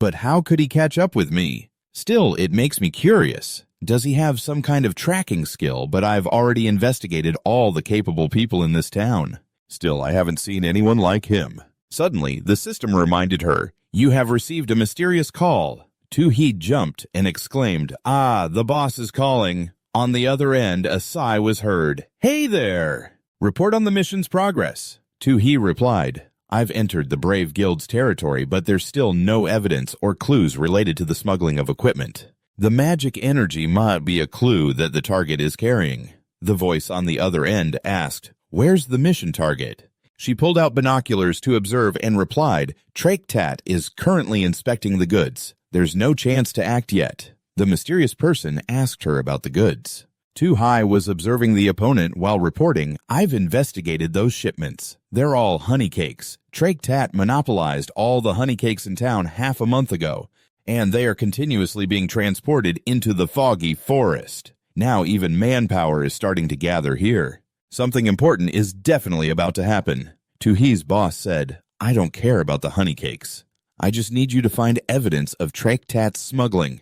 You better be careful. If the mission fails, you know the consequences." Lak Tu-hee replied with a hint of worry, "I know." A little later, Lak said to herself, "In the end, I still got 2 honey cakes from that ant. But why does the Brave Guild need so many honey cakes? Could it be that all the members of the Brave Guild suddenly like sweets? And that uncle said this doll has a connection with me, so he directly gifted it to me, but I don't know what it does." She recalled Dong's words, "Remember to promote it for me. Okay, you should go to the inn. I'm sure Tutu will like it. There's no time to think too much. I need to get going first." Then he pushed the door open and said, "I'm heading back now." At that moment, Tutu ran over and shouted, "Why can't you take me with you?" Hearing him say he would go into the foggy forest alone to reach the old house. "Little Tutu wants to go too." Chucho, standing next to the little girl, shouted, "I want to go too. We're a team after all. How can we not act together? The ruins of the old city are all in the center of the foggy forest. The old house is there too. Right. It takes at least 3 days to get there, and it's even more dangerous." Lak Duinyet nodded and replied, "Yeah, I've prepared all the food and necessary supplies." Then he took out the honey cake he was given and handed it to Tutu. The little girl saw it and immediately shouted, "It's honey cake." Lak Duinyat, feeling a bit flustered, added, "As for avoiding danger, I know a safe little path because I've been through it a few times before. At first, this was just my business. I didn't think it would involve Chucho and Tutu." Hearing him say that, both Chucho and Tutu shouted in unison, "No way! This is our business too. You have to take us with you." Lak Duinyut could only say, all right. Having more people is good. We can take care of each other." A few minutes later, Lak Duinyut went to Lak Bang's place. When he saw him, he said, "Anyway, making new weapons still takes some time. The better the materials, the harder they are to process. The mixed materials are crafted meticulously, but going into the foggy forest without the right weapons is not an option. Here, take this first. When I was little, I helped my grandfather fix things and practiced quite a bit. This should help you a little." Lak Duinyut took the hammer he handed over. He examined it and commented that it was a repair hammer, but it seemed to have been upgraded by him. The repair hammer is a level-up hammer used for fixing metal tools. Its biggest advantage is its durability, but it seems this hammer has been upgraded to hit harder. Lak Bang also reminded him, "By the way, please send my regards to them." Up ahead, Chucho spoke up, "Lak Duinyut, we're ready." "We're just waiting for you." Tiu reminded, "Afuk, you stay home and watch the house, okay?" Lak Duinyut looked at the two of them and couldn't help but sigh, saying, "I really have no way with you two." Then he started to leave with them. As soon as they reached the door, he didn't forget to tell Lak Bang, "We're heading out now." Just like that, they moved from the Tinjoy town to their destination. The destination was quite far located near a lake somewhere outside the foggy forest. Countless animal carcasses were scattered on the ground. Under the pouring rain, there was a beast gnawing on the remains of their flesh. Those were the fish-hunting creatures gathered in a pile around the carcasses. At that time, the system displayed Lak Duinyut's humanity. There are many entrances to the foggy forest. Lak Duinyut, Chucho, and Tutio chose to enter from a distant path. The Tinzoi town headed toward the center of the foggy forest to find the ruins of the ancient city to reduce the risks of staying too long in the dangerous area. People usually choose the entrance closest to the destination. Moreover, the safe path Loc Dui Nut mentioned is right here. So this entrance is the optimal choice. However, that safety is only limited to having fewer monsters. The environmental effects cannot be avoided. The complex environment made it difficult for the three of them to move, but fortunately, they didn't encounter any dangers. After more than a day of climbing and crossing streams, the three finally arrived at their destination. Early the next morning, Loc Dui Nut opened his eyes wide and exclaimed, "We've made it!" At that time, the system displayed the message, "Experience maxed out level increased to E7. The three of them looked at the ancient buildings in front of them, and Loc Dui Nut couldn't help but marvel. This is the ruins of the city. This is definitely the ruins of the city. Little Tutu told them. It seems like the whole city is in ruins scattered everywhere. The only one who responded to her was Loc Dui Nut. That's right, it's all the result of the creation's doing. Back then, the old house was even further away. We had to keep moving forward. Chucho looked around in surprise and exclaimed, "Oh, that's the playground I used to play at when I was little. How did it end up in such ruins?" Meanwhile, Loc Dui Nut gently reminded Tutu, "Be careful where you step." Chucho added, "It feels like everything is familiar, yet nothing feels familiar at all." Loc Dui Nut replied in a low voice, "That's true. It's been a long time." Suddenly, Chucho shouted, "Loc Dui Nut, look over there! Isn't that the fountain in the park?" The system displayed information, abandoned fountain damaged due to long-term neglect. Experience plus 10. Chucho suddenly recalled an old story. Back then, there were two bullies who picked on you. They almost drowned you, right? Lamb saved you, didn't he? Loc Dui Nut murmured, "Lam." He was deep in thought. After he fell into his memories, he didn't react anymore. But this time, "I have a strong feeling that I will definitely wake you up again." As Tutu approached the fountain, she happily said, "This place holds the memories between my brother and Lam." Tutu also needed to feel it deeply. At that moment, the system appeared. Lam is trying to analyze emotions. Emotion analysis failed. Loc Dui Nut smiled to himself. "Lam, are you also trying to feel it?" "Oni emaintistivate."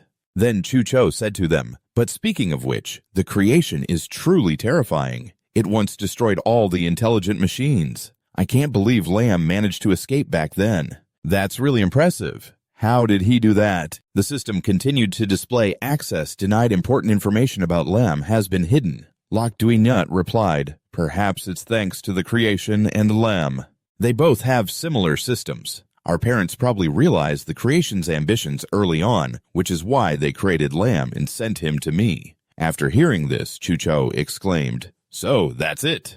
Wait, if the system is similar to the creations, then this is serious. If Lam can really be revived, then in the future, who knows, we might even be able to fight against the creation. We could even change the world." But Loc Dui Nut countered, "Everything is still unknown. We're here this time to search for more clues. Perhaps it's just as Grandpa said. This is the mission I must complete." Chucho, confused, said, "Honestly, I really admire you, Loc Dui Nut. You're always so steady, taking steps on your own path. Unlike me, I have no idea what I'm really pursuing." Speaking of missions, it's like my dad. Since I was little, he made me learn business knowledge, wanting me to inherit the family store. Even though I didn't like it, I still had to grit my teeth and study. Then the world changed. I vaguely became an awakened one joining the Stardust Guild, and then I met Loc Dui Nut. Gradually, I realized I actually preferred this kind of life. Every time I charge forward with my shield, I feel an inexplicable excitement, because the feeling of being able to protect others makes me feel truly valuable.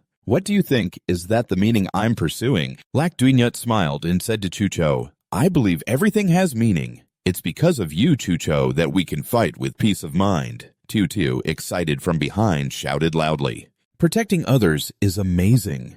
After hearing this, Chucho felt comforted. He smiled and said to them, "I love hearing those words. Don't worry, I will definitely protect everyone well." Suddenly, Loc Dui Nut sensed something. "When did you start to have such dense bones?" One guy hurriedly told Tutu to hide behind them. Chucho could sense it too. So he said that the bones didn't seem quite right and immediately used his ability to analyze everything. A network quickly appeared covering the entire area. The net gradually swept over the fish hunters in the water. The information display showed that the fish hunter was a phantom creature with a power level between 180 and 188. Lok Duinyat shouted a warning that it was a fish hunter. You quickly ordered Chucho to protect Tutu. Chucho grabbed the shield and replied, "Leave it to me." In that moment, Lok Duinyat began to analyze the surrounding situation. There were 6 creatures at a considerable distance. Luckily, with the analysis board, he could predict their positions. Suddenly, Lok Duinyat was attacked unexpectedly from the right. He panicked and thought to himself, "What's going on? When did they strike from here?" Immediately, a surge of water rushed toward Lok Duinyat. He realized they were getting closer and concluded that it wasn't good. They were still attacking. Chucho and Tutu couldn't help but worry. They shouted, "Lok Duinyat, are you okay, bro?" Lok Duinyat replied, "I'm fine, just a little hurt." He quietly calculated. There was only an attack warning, but he saw no signs of anything. What was happening? Even the main body was far away and not approaching. What kind of skill was this? If that's the case, then attack directly to find out. He activated the silver light to analyze the elemental power in real time. The fish hunter suddenly charged forward with a weapon. Lok Duinyat saw this and immediately swung his hammer at it. However, the fish hunter was just an illusion. The system displayed a message indicating he had struck an illusion in the blink of an eye. An illusion had created a whirlwind in front of him. Lok Duinyat seemed to understand the issue. It seemed he knew what was going on. Meanwhile, in another place, a voice rang out. "Did you hear? Those bait really lured that bear out. What's there to be afraid of with a bear? Have you forgotten what guild we are? This time is different." Many teammates were scared after just seeing that phantom creature once and couldn't get out of bed for days. Doidon curiously asked his colleagues, "Is it really that strong?" "Little brother, I've seen a lot of things already. But honestly, there have been way fewer people these days. I have to find some new recruits." After saying that, he turned to scold those nearby. "Hey, new recruits, stop dawdling and hurry up." Yes, we got it." The new recruit secretly felt happy. He thought to himself, "I'm hearing a lot of interesting news." The system announced that the thin bones effect was active and had changed appearance. He glanced at the tightly closed door and thought, "Looks like that's Traktat's room. Right now, I'm going to dig up all those secrets." Meanwhile, Traktat was sitting in his room, looking at the watch on his wrist and mumbling, "Brother, this day has finally come." The image of Chat Du appeared before his eyes. He gradually remembered the past, how with his brother's help, he was able to obtain the main energy equipment. Thanks to this equipment, the guild has only just established itself like this and can dominate this small town now. If it weren't for that guy's appearance, I could have shared this achievement with you already. Now that I've gathered enough strength, it's time for revenge. For you this time, I must make sure his head rolls. Suddenly, Bang Min rushed in to report to the boss. "This is not good. Trung Tinvu hasn't shown up. This is the audio message he sent, saying he wants to relay a message directly to the boss." Traktat ordered him to open it. The message began to play. Traktat said, "This time I can't participate in the mission. It's the birthday of 2 May in a few days. As a good man, I naturally have to attend. Of course I have to be there." "Hey, why are your hands wandering like that?" "I can touch wherever I want." "Right, 2 Mai, beautiful as ever, so annoying." "Sorry, where were we?" "Oh right, you said sometimes being too charming is a burden, right?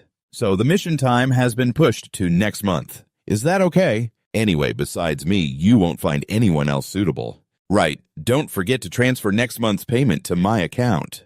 Traktat, furious, smashed the table in half. He shouted, "You stupid, arrogant fool! You just want to take the money without doing the work. If it weren't for your stupid obsession with that girl, we could have caused a massive amount of elemental damage, which would be useful for our plan. I wouldn't have had to endure all this." Then he gritted his teeth, thinking, but ironically, that guy's position in the team is irreplaceable. Damn it, everything is ready now. Am I really going to have to give up? Bang Min picked up the magic crystal and asked, "Boss, what should we do now? Should we inform everyone to abandon the plan?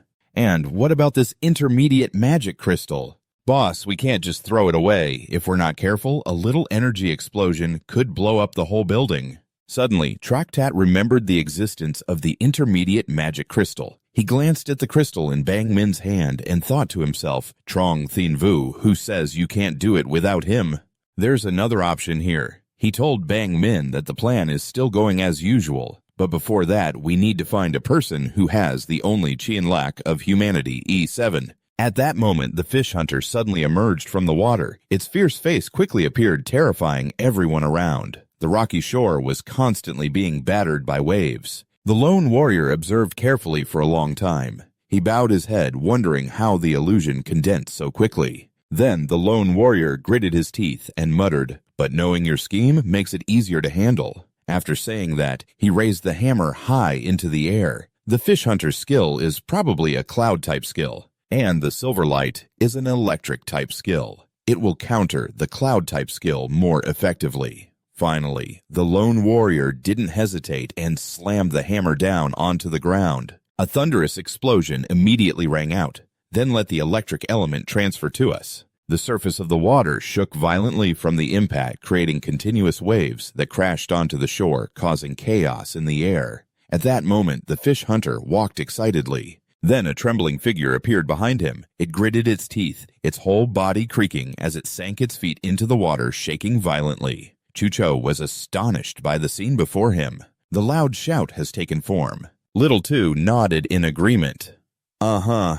Right at that moment, the fish hunter suddenly bolted away in a panic, but Lack was quick to chase after like a flash. He casually asked, "Wanna run now?" before the opponent could even react. Lack swung his hand and delivered a punch with the force of 1,000 pounds, striking straight into its spine. Was it too late now? The fish hunter collapsed to the ground, unable to let out even a single groan. Immediately, a virtual notification from the system appeared before him. The fish hunter was defeated, gaining 800 experience points. He nodded to himself, thinking, indeed, a low-level monster gives quite a bit of experience. Just then, a swarm of fish hunters leaped at Lack with ferocity. Their distorted faces pressed close. The system continued. In the elemental map of Lambao, he received a new hint and began to understand the level of the water-light illusion, starting to analyze it more deeply. Lambao had finished analyzing the structure of the illusion. The Lambao image gained deeper insight and began to upload the doctrine about the conditions of the water-light illusion.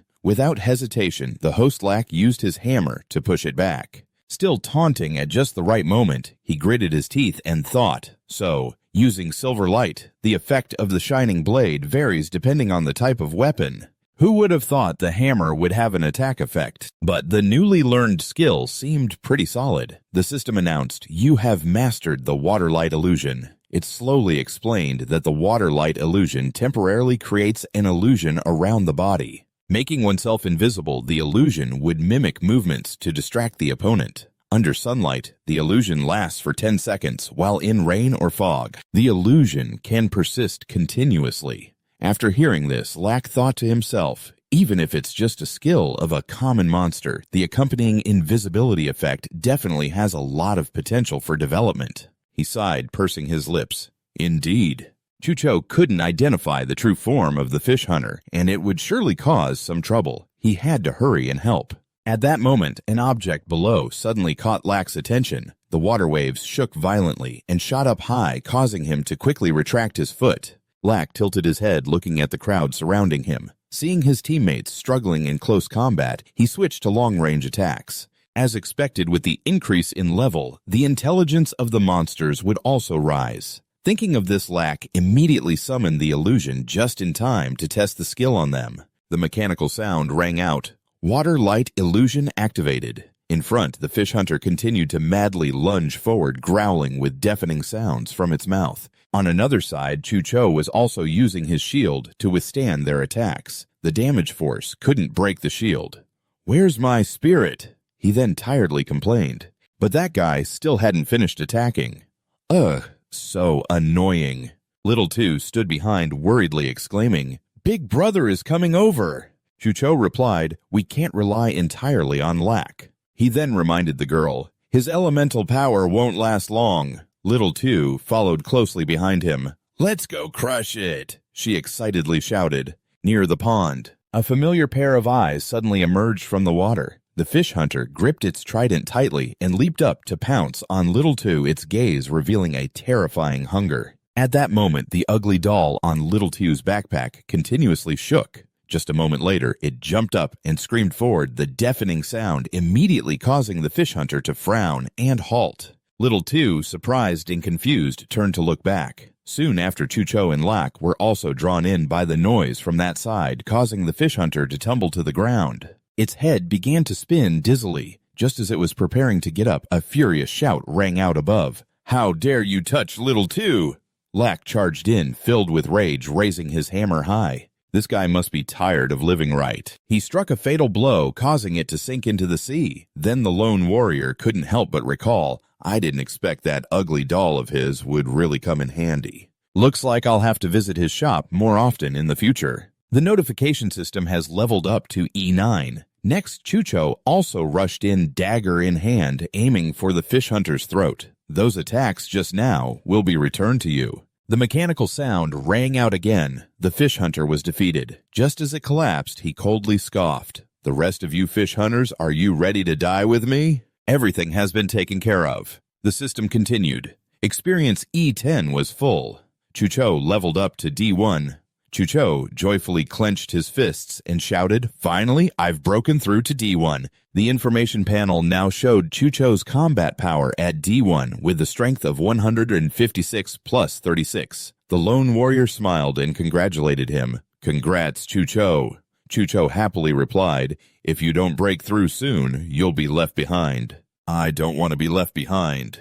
Meanwhile, Tutu was still poking around with a stick. She was being quite mischievous. "This naughty little thing deserves it." The sky gradually became clearer. The lone warrior urged, "Just in time, the fog is clearing up. After we clean up the magic crystals here, we'll be ready to go." Chucho suddenly sat down and spoke. "Lak Duinyut, do you know we can also mine treasures?" He continued to explain, "Because the fish hunter will drop a rare material called mermaid tears. My dad says this is also a valuable currency. It can even be exchanged for S-class equipment at the Perfect Trading Center. It seems this one only has magic crystals and a few common materials." The lone warrior silently broke into a sweat. "What does mermaid tears do?" Chucho shook his head and said, "Specifically, I don't know, because this has only appeared in the market once or twice." "This one doesn't have it either," he murmured. "Looks like I'm just not that lucky." At that moment, in the distance, Tutu suddenly discovered something glowing. She quickly held it up. "Hey, brother, look at what this is." It felt cool to the touch. Chucho and Lak Duinyut were both stunned and turned to look. "No way," they thought in unison. "There are two of those orbs from earlier." The system slowly introduced mermaid tears. A class material can dissolve all statuses. At this moment, the little girl asked innocently, "Do you two need it?" They couldn't help but sigh in admiration. "Tutu is really lucky." They couldn't help but secretly exclaim, "Little Two is so lucky." Moments after venturing deeper into the forest, rays of sunlight streamed down from above, making the scenery even more soothing to the eyes. The three of them moved higher together. At the same time, I carefully looked around, biting my lip, thinking to myself that it had been a long time since I encountered my past. Chucho sighed. "It seems like this place hasn't changed at all." The sound of machinery continuously emitted from your hands. Lamb felt a special energy discovering traces of the world fragment. Lak quietly thought to himself. Moreover, since coming up here, Lam kept sending notifications. It seemed to be true. You seriously observed the large house ahead, certain that the world fragment was here. The fresh scenery with each ray of sunlight illuminating everything made Locke think that even though the world fragment was nearby, there was still something more important to do. Beside the tree canopies was a stone tablet engraved with the names Lok Huan Vu and Lum Tu Min, with the inscription, "Eternal life cannot be extinguished." At this moment, Lok Duinyut gently held the bouquet in his hands and slowly approached, saying, "Mom and Dad have come to visit you two." He smiled and continued, "I'm sorry it's been so long since we last saw each other. During that time, I learned a lot, including the secrets between Lambao and the creations. It turns out they had done so many great things in the past." After that, Lok Duinyut knelt down, seriously introducing himself. "Even though Grandpa couldn't come this time, he misses you both very much. I'm not here alone. I also have Chucho and my little sister, Tu with me." He turned to urge the little girl, "Tu, come over here and say hi to Mom and Dad." However, the little girl was busy rummaging through her bag. "Wait, Big Brother Tu has a gift for Mom and Dad." Tu turned her bag upside down and a bunch of toys fell out onto the ground. Innocently, she picked them up and brought them closer to the grave. "These are all my favorite things. I hope Mom and Dad will like them too." Her voice trailed off slightly. Tutu was very happy to be in this house. She was thrilled to meet her big brother and grandpa, but she also felt a bit hesitant. "If Tutu wants to say a few secret things to Mom and Dad, would you want to hear them?" At that moment, Chucho suddenly turned to whisper, "Lak Duinyut, I actually have a question." He tilted his head curiously and asked, "Uncle Lak and Aunt Lak must have passed away not long after you were born, right?"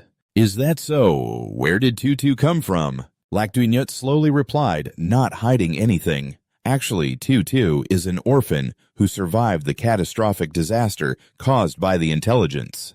Chucho gasped. "Tutu is an orphan." He looked at the little girl and sighed. "No wonder your hair color is different from theirs." Lak Duinyut continued, "Back then I found her not far from here." His mind replayed the scene from that day. "I can never forget that day. In just one day, all the robots and intelligence lost control. The city was paralyzed, chaos erupted, and it couldn't function anymore. At that moment, the citizens of the city had to flee to survive, but those who couldn't escape were left behind, including some children. It was then that Grandpa and I were the ones who found Tutu among the wreckage." Chucho tilted his head in curiosity. "So later you two adopted Tutu, right?" Lak Duinyut quietly confirmed, "That's right." A complex look crossed his face. "Even though we completely consider Tutu as family, she always feels like something is missing and hopes to help us one day." Chucho nodded in understanding. "I see." At that moment, the system notified Lambao, sensing a special kind of energy and detecting traces of the world's fragments. Lak Duinyut glanced around contemplating. Lambao was continuously reacting. "Maybe we should go look for the fragments." Soon after he raised his head to observe the scene before him, Lambao was analyzing the target's location. The mechanical voice echoed again. "Lambao has received the directive. The target has been located and the specific direction has been determined." He wondered, "Is it here?" At that moment, Lak Duinyut quickly turned back inside, carefully reminding Chucho, Tutu, can I ask you to watch over her for a bit? I need to go find what Lambao left behind."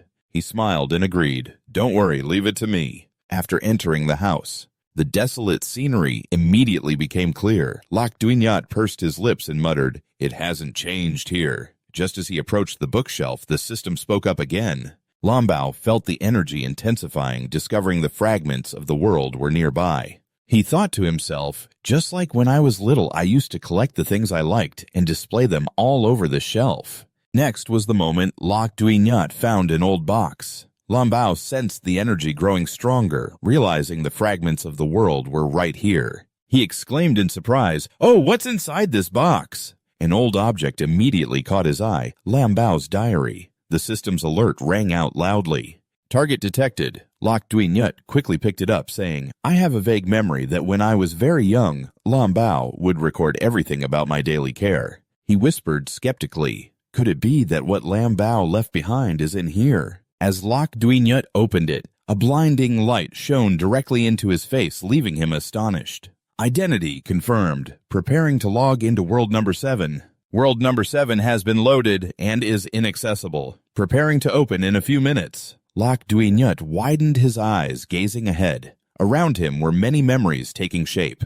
"Lambao and I when we were young." The scenes from the diary became vivid and clear. He carefully observed everything, every moment in this place. It felt like time had turned back to the past. Back then, Lambao practiced diligently. I wonder how he smiled. Lambao had to learn it quickly. Lak Duinyut smiled at this memory. It turned out that Lambao's ability to sense emotions wasn't innate. Lambao cheerfully begged Lak Duinyut to compliment him on his beautiful smile. A series of system sounds rang out continuously. Emotional factors detected. Fragment points have changed. Joyful emotions recorded. Beginning to interpret emotions. Lak Duinyut anxiously looked up. This is the fragment of the world. Soon after, other memories emerged. Sad emotions recorded. Surprised emotions recorded. Then came more complex memories. Fearful emotions recorded. Angry emotions recorded. The system kept announcing all of Lak Duinyut's emotions at that time. He hurriedly ran forward, thinking to himself, the fragment of the world is continuously absorbing the emotions that Lambao once created. I should try using Lambao to analyze the fragment of the world.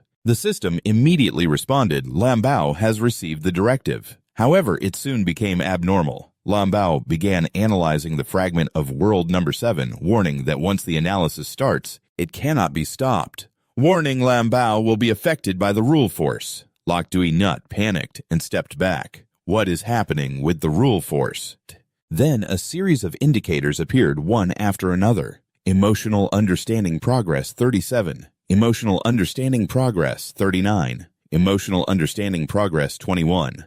A loud red alert suddenly blared. Warning, Lambao's understanding level has reached its limit. Additional atoms need to be collected to upgrade the system. Warning, Lambao will begin extracting atoms from the current space. Warning, the space is about to collapse. Warning, due to Lambao's interference with the operational rules of the world, the host will be affected by the rule force. Loc Dui Nut panicked and shouted, The rule force. I think Lambao mentioned it before.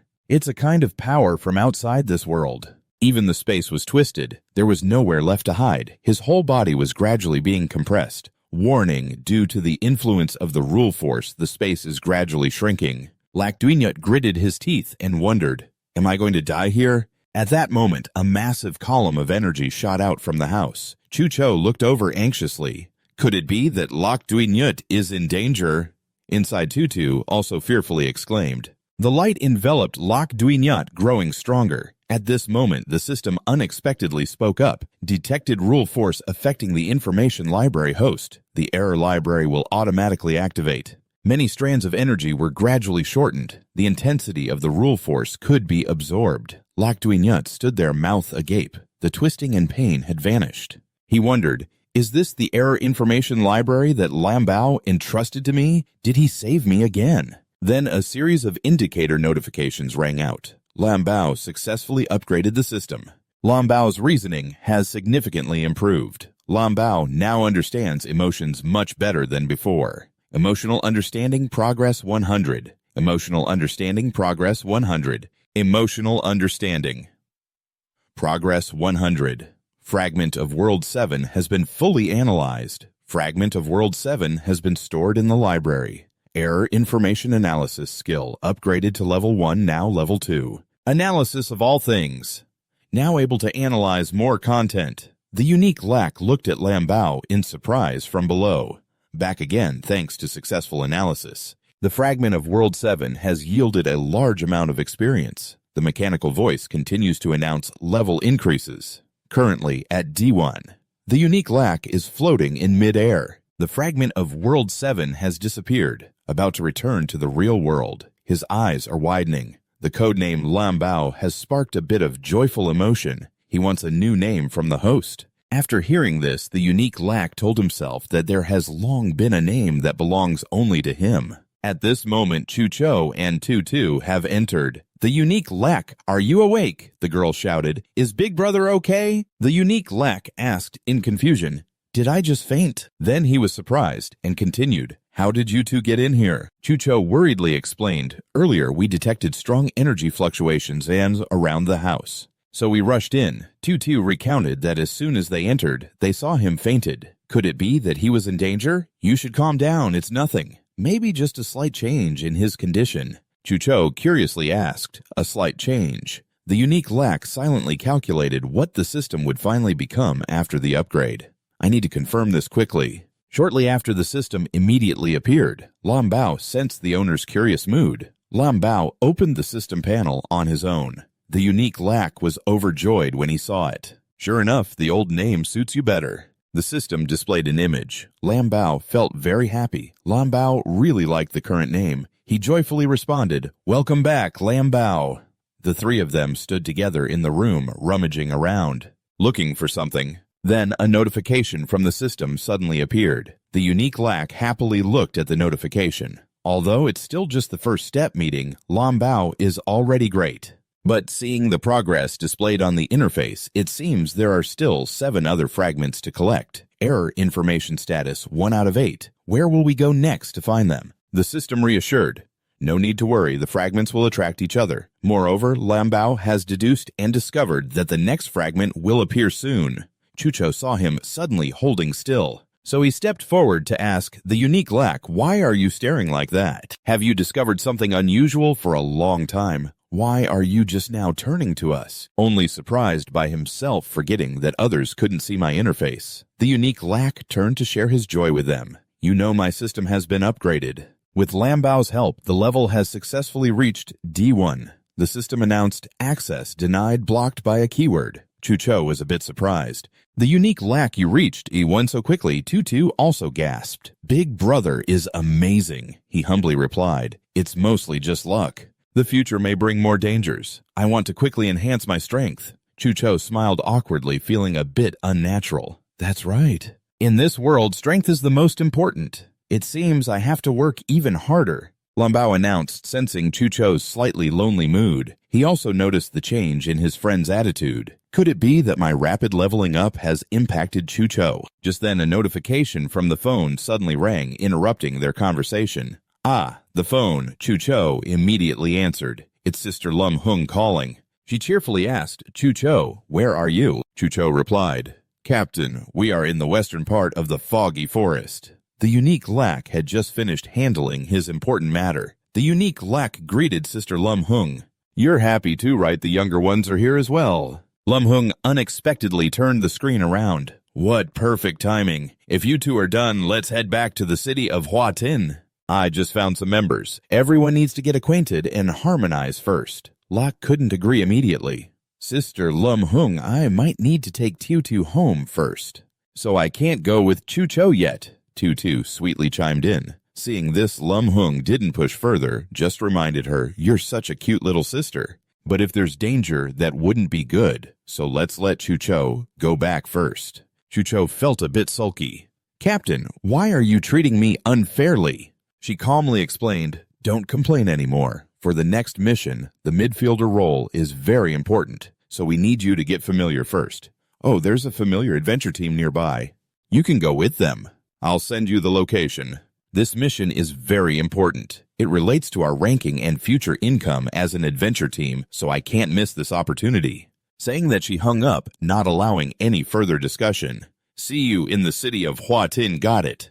Chucho was speechless and had to accept the order. "I understand." Locke noticed his friend was down and wanted to comfort him. "Don't worry, I'll be there right away." The two brothers saw him off at the door. "I'll go ahead." "Unfortunately, your storage ring didn't have a communication function. We can only meet in the city of Hua Tin." You added, "It seems that's the only way." If only the storage ring had a communication function. Looks like I still need to earn more money and magic crystals in the future. Tutu waved goodbye to Brother Chucho and Sister Lum Hung, saying they probably needed help after settling down at home. "I also have to go to the city of Hua Tin." You turned to look at your sister Tutu. "We need to go now. Can we continue?" Tutu energetically strapped on her backpack. "No problem. Tutu will keep up with you." Lam noticed Tutu's emotions were tense and uneasy, suspecting she wasn't feeling well. Lack, hearing this, stared at his sister. "Tutu isn't well, is she?" You bent down and lifted one of her legs. "Tutu, lift your leg up so I can see." Tutu stubbornly replied, "I'm fine, brother." A scratch has turned the whole ankle of the girl red. Sure enough, she's trying to act tough. "Did a thorn on the road hurt you?" The only one caring asks. "Tutu, you've been holding on for a while, right?" It's okay not saying anything to him. Tutu still feels a bit guilty. Her brother has worked so hard, she doesn't want to add to his burden. "Don't trouble him." He turns around, facing away from his sister. "Tutu, come on." The girl still feels a bit shy. "I can walk by myself." But the only one caring reassures her. This is also part of his duty as an older brother. After all, she is his most important little sister. As he carries his sister on his back, she clings tightly. The next moment, he dashes forward at breakneck speed. "Then let's head home." The sky has completely darkened over the city. A few junkies are lounging around everywhere. Trek Tat is sitting inside the workshop next to Bang Min, who is losing patience and cursing, "Damn it. Why haven't they come back yet? It's been a while." Bang Min's anger spills over to the old man. "You old fool, give me a definite answer. When are they finally coming back? It's just that the gang has been sitting here crafting and only now speaking up.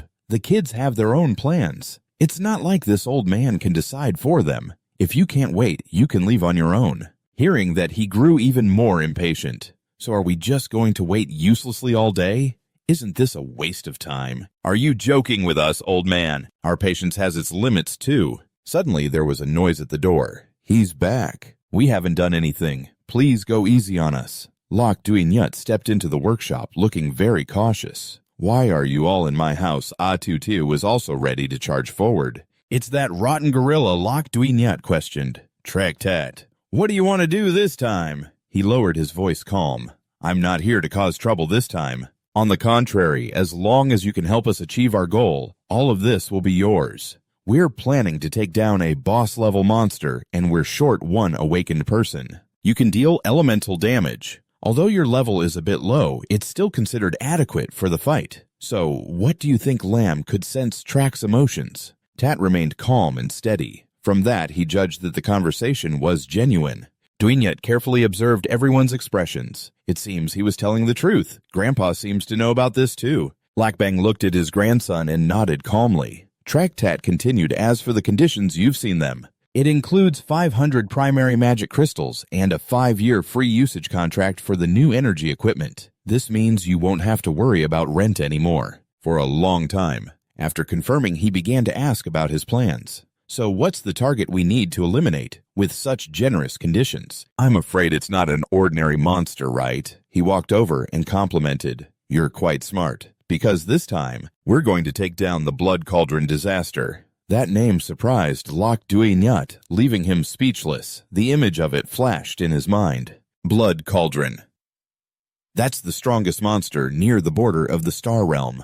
Almost all the adventurer teams that encountered it couldn't escape its claws. I remember there was an adventure group led by a B-level awakened person who came to showcase their strength to try and eliminate it. But the result was that even that B-level adventurer couldn't return alive. This is truly a disaster. Traktat looked straight into his eyes. I know you've heard the rumors about Blood Cauldron. I won't force you. You can choose to refuse. But you should also know that once you refuse, there will be consequences. At that point, this won't just be a matter between you and me anymore. Lamb could sense Traktat's emotions. He was impatient and resolute. At the same time, he judged that Traktat was exuding killing intent. Tutu quickly hugged her brother's arm. Brother, I'm scared. Lok Duinyut pulled her back. So after trying to lure you now, you're resorting to threats. Even though I've leveled up, facing you directly is still too much for me. You're forcing me to go. It seems this elimination is both urgent and important for Traktat. Just in time, I can also take advantage of many other things from here. After a moment of thought, he finally spoke up. I can agree to participate in the battle, but what about the other conditions? Traktat appeared calm. Oh, first I need 2 storage rings with communication functions. One for me and one for my sister Tutu. Secondly, change the contract term to permanent. If we want to cooperate, we should show a bit more sincerity. If you have someone suitable, you shouldn't need to seek me out. Bang Min felt a bit frustrated. Kid, don't go too far. However, Traktat's response was completely the opposite. Give me one. For my little sister Tutu, secondly, change the contract deadline to forever. If we want to cooperate, we should show a bit more sincerity. If you have someone suitable, you shouldn't have to come to me. Bang Min feels a bit frustrated. Kid, don't go too far. However, Traktat's response is completely the opposite. As long as you can help wrap this up, once it's done, I can meet all your demands. But you'd better have the strength to meet those conditions. Otherwise, you'll end up in a pretty bad situation. 8 in the morning, the entrance to the foggy forest in the west. Remember, I don't like waiting for others. With that, he turned and walked straight out of the workshop. Let's go. Lak was the only one left watching their backs. From the information he had, Traktat was fully prepared for this raid. This time it showed there was still a chance of winning, even if they fail. I also have a way to retreat safely. The minor threat from Grandpa can be resolved smoothly, so agreeing is the wisest choice. However, I still need some weapons. A repair hammer is sturdy, but ultimately its attack power is weak. A good sword is still a better weapon. Lak suddenly interrupted his thoughts. If you've decided to go, then take this with you. Lak turned around, surprised.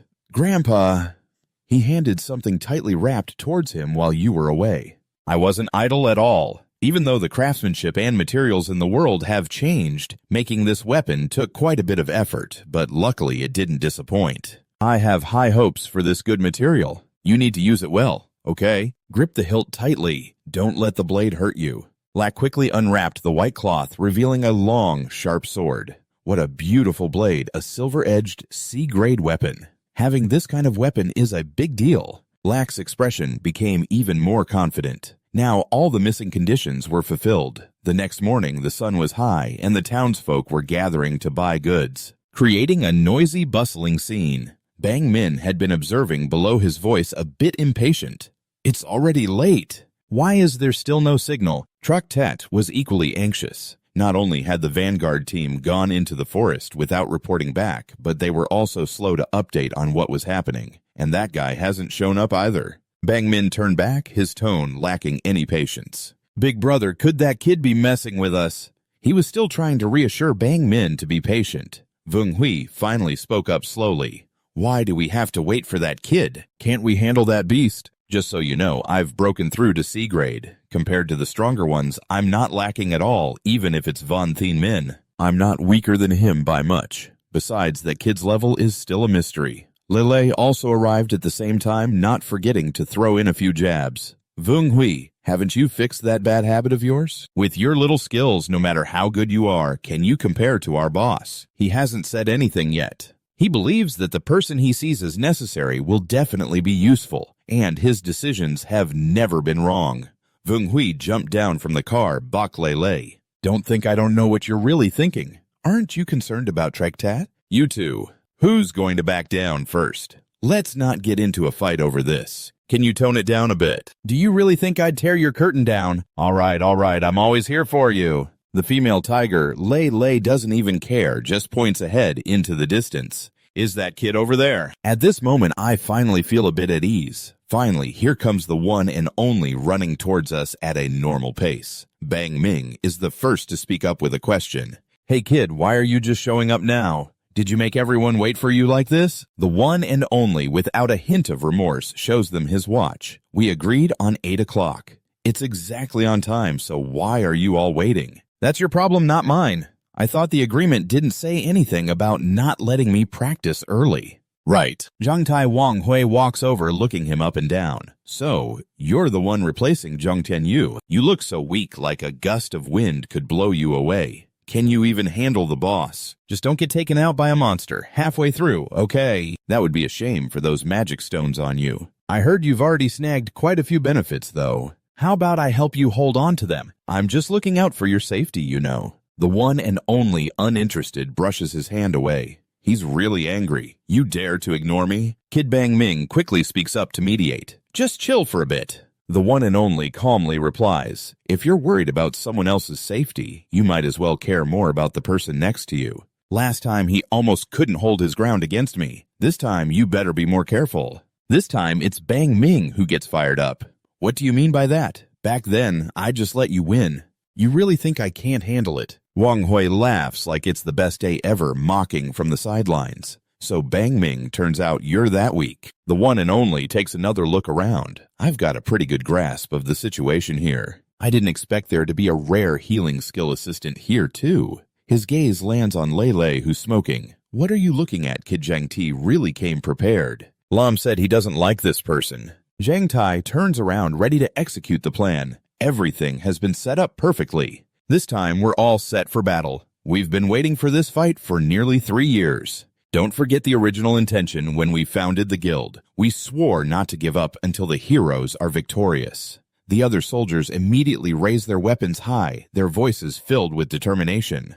Heroic, heroic, heroic, unique. I'm a bit taken aback by their unity. Is this becoming a part of their corporate culture now? I hope this extermination goes smoothly. They set off, stepping out of the border. At this moment, they were hiding behind a large tree, faces filled with excitement. I didn't expect that kid would be here too. It seems like the unfolding of events is going to be quite interesting. They first dealt with the low-level wild beasts. Great, the main force has arrived. I didn't expect that on the way to join forces they would encounter an ambush from monsters. Everyone immediately switched to combat mode. The vanguard gathered behind me, annoying. These monsters are really tough to handle. A monkey from the tree tried to dive down for a sneak attack. In the next second, it was struck by a bolt. The lightning pierced straight through, making it disappear completely. What the heck? Wang Hui, after striking, didn't forget to tease Bang Ming. You owe me a favor, you know, he shouted angrily. Who needs your help? These monsters can't even break through my defenses. Lele calmly pinched a cigarette. Really? Wang Hui, are you complaining about having too much elemental power? A few people knelt on the ground weakly saying, we're saved. You're wasting your energy on these minor characters again.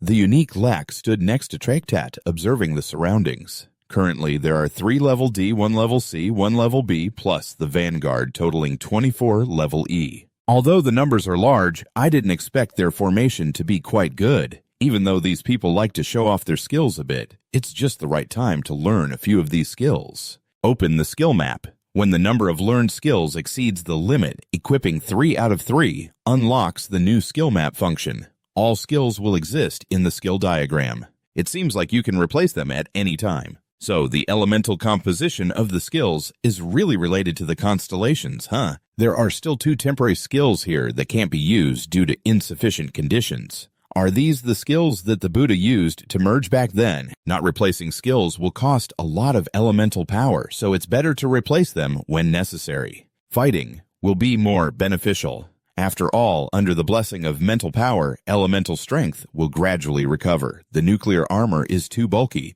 I'll switch to arrows instead. The water illusion can handle unexpected situations as keeping the silver light. It's my main attack skill right now. Unfortunately, I currently only have 3 skill slots. For now, let's keep it this way. Although I really want to learn Traktat's skills, he isn't making a move at all. Moreover, his special state is quite troublesome. Every time I analyze, Lambao will be noticed by him. Bangming angrily turned back to question Lok Duinyut. Can't you see everyone is fighting? Are you just standing there eating your salary? You calmly replied, the deal between me and you is just to assist in hunting the blood cauldron. Dealing with the other monsters is your internal matter. He was speechless and couldn't say anything more. Traktat stepped forward to advise, all right.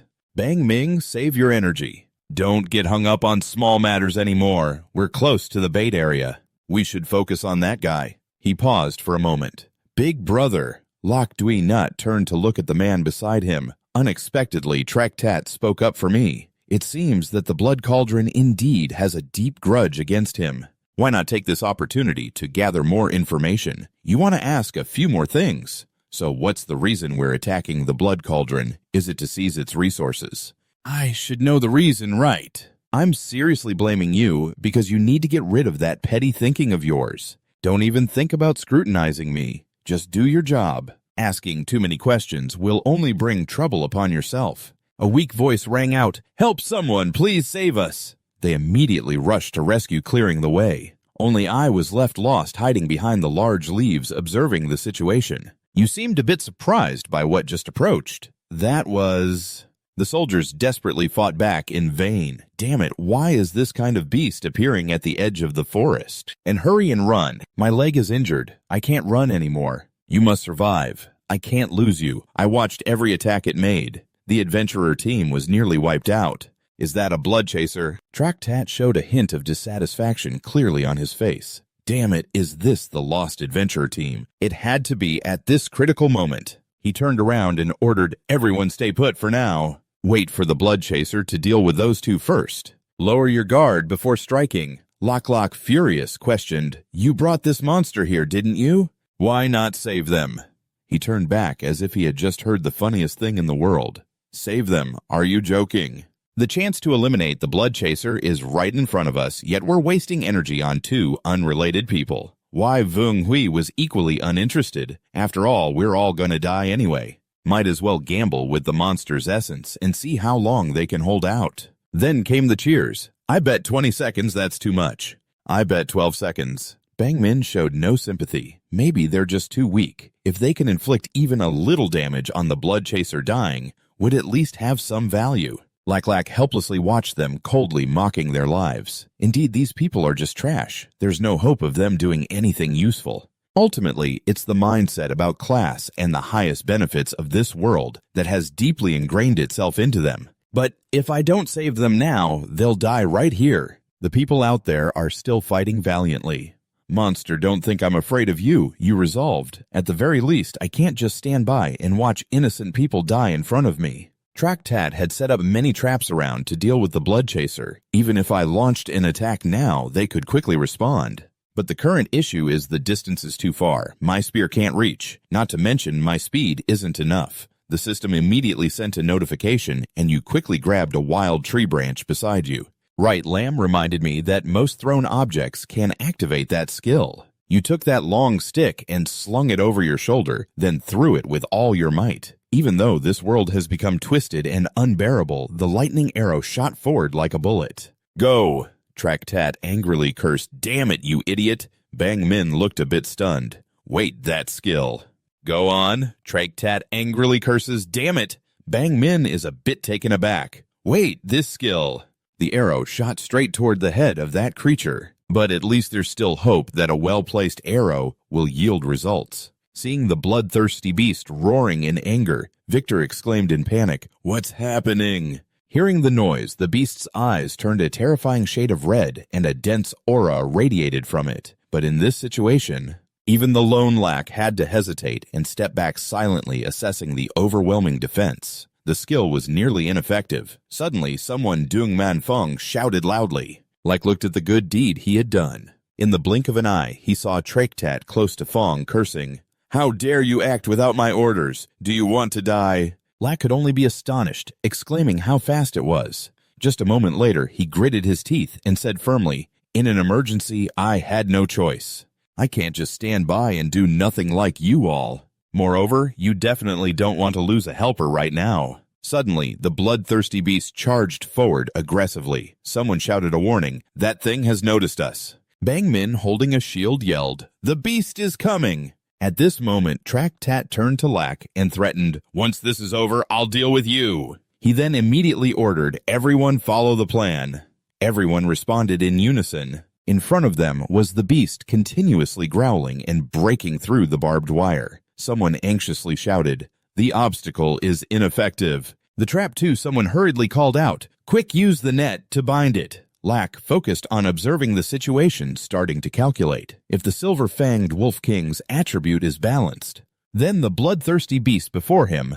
He looked closely at the beast and silently analyzed, fearing it was extremely unbalanced. Before long, it had torn the net to shreds. Everyone below was in a panic, screaming. The specially designed binding net had no effect. "Get out of there, the beast is really furious now." It swiped its claws wildly, sending dirt and rocks flying in all directions. Even those nearby were thrown into the air. Seeing the urgent situation, La quickly entrusted Bang Min, "You go fight, I'll heal the others." He replied, "Got it." At the same time, the bloodthirsty beast charged angrily. Just a moment later, Bang Min unleashed a heavy nuclear strike and taunted, "Come here, Big Bear." As the beast swung its arm down, Bang Min's shield unleashed a powerful counterattack. Seeing this, he smugly said, "Don't think it'll be easy." Meanwhile, the bloodthirsty beast was slightly dazed for 3 seconds due to the nuclear effect. At the same time, Traktat quickly ordered, "Vung Hui, aim for its belly." He was already in position, replying, "Leave it to me." An arrow shot straight into the belly, causing the beast to spit out a mouthful of syrup. At that moment, Traktat took the opportunity to jump up and began to slash repeatedly at its belly. The announcement rang out, "Damage condition met." Fresh blood sprayed from the bloodthirsty beast. The system indicated that every time Fong unleashed 22 consecutive attacks, it would trigger a fatal strike. At this moment, Traktat gathered all the hatred in his heart and shouted in rage, "Bloodthirsty beast, taste my anger from the past 3 years." Watching the situation from outside, Lack had already made a comment. Traktat is indeed someone awakened from level B and above. His strength is truly unfathomable. Currently, although there was a slight advantage, it couldn't be called overwhelming. It could be described as the disaster of the jungle. The bloodthirsty beast is definitely not that simple. Suddenly, I noticed the tension in your eyes. There's also another issue. Lok Duinat remembered when An Lai urged Victor, "Come on, let's go!" But he cried out in pain. "Damn it, this leg needs to move already." Slowly analyzing in his mind the injured awakener, couldn't leave. I feared that during the fight, there would be collateral damage. Perhaps. I saw Lele healing the injuries of those two. Lac Duignut was the only one who spoke up without hesitation. Sister Bach, can you heal that injured awakener? As soon as she heard this, she snapped back. You little brat wanting to be all chummy, huh? You dare to order me around. Can't you see I'm already swamped over here? Anticipating the outcome, he muttered to himself. As expected, it's not going to work. Am I only able to switch to healing skills myself? What a hassle. But contrary to her rude words, Lele didn't hesitate to wave her hand and heal them, grumbling, everyone thinks supporting like me is easy, huh? Victor received energy from her and joyfully exclaimed, Wow, thank you. After finishing, Lele was exhausted and sweating, then turned to urge Lac Duignut, You can definitely help on track, right? Hurry up and assist those two idiots. I'll take care of the healing. Lamb observed, guessing she was trying to appear strong. Lac Duignut felt relieved and changed his mind. It seemed that judging a person couldn't just be based on appearances. Not wanting to waste time, he immediately informed the two below.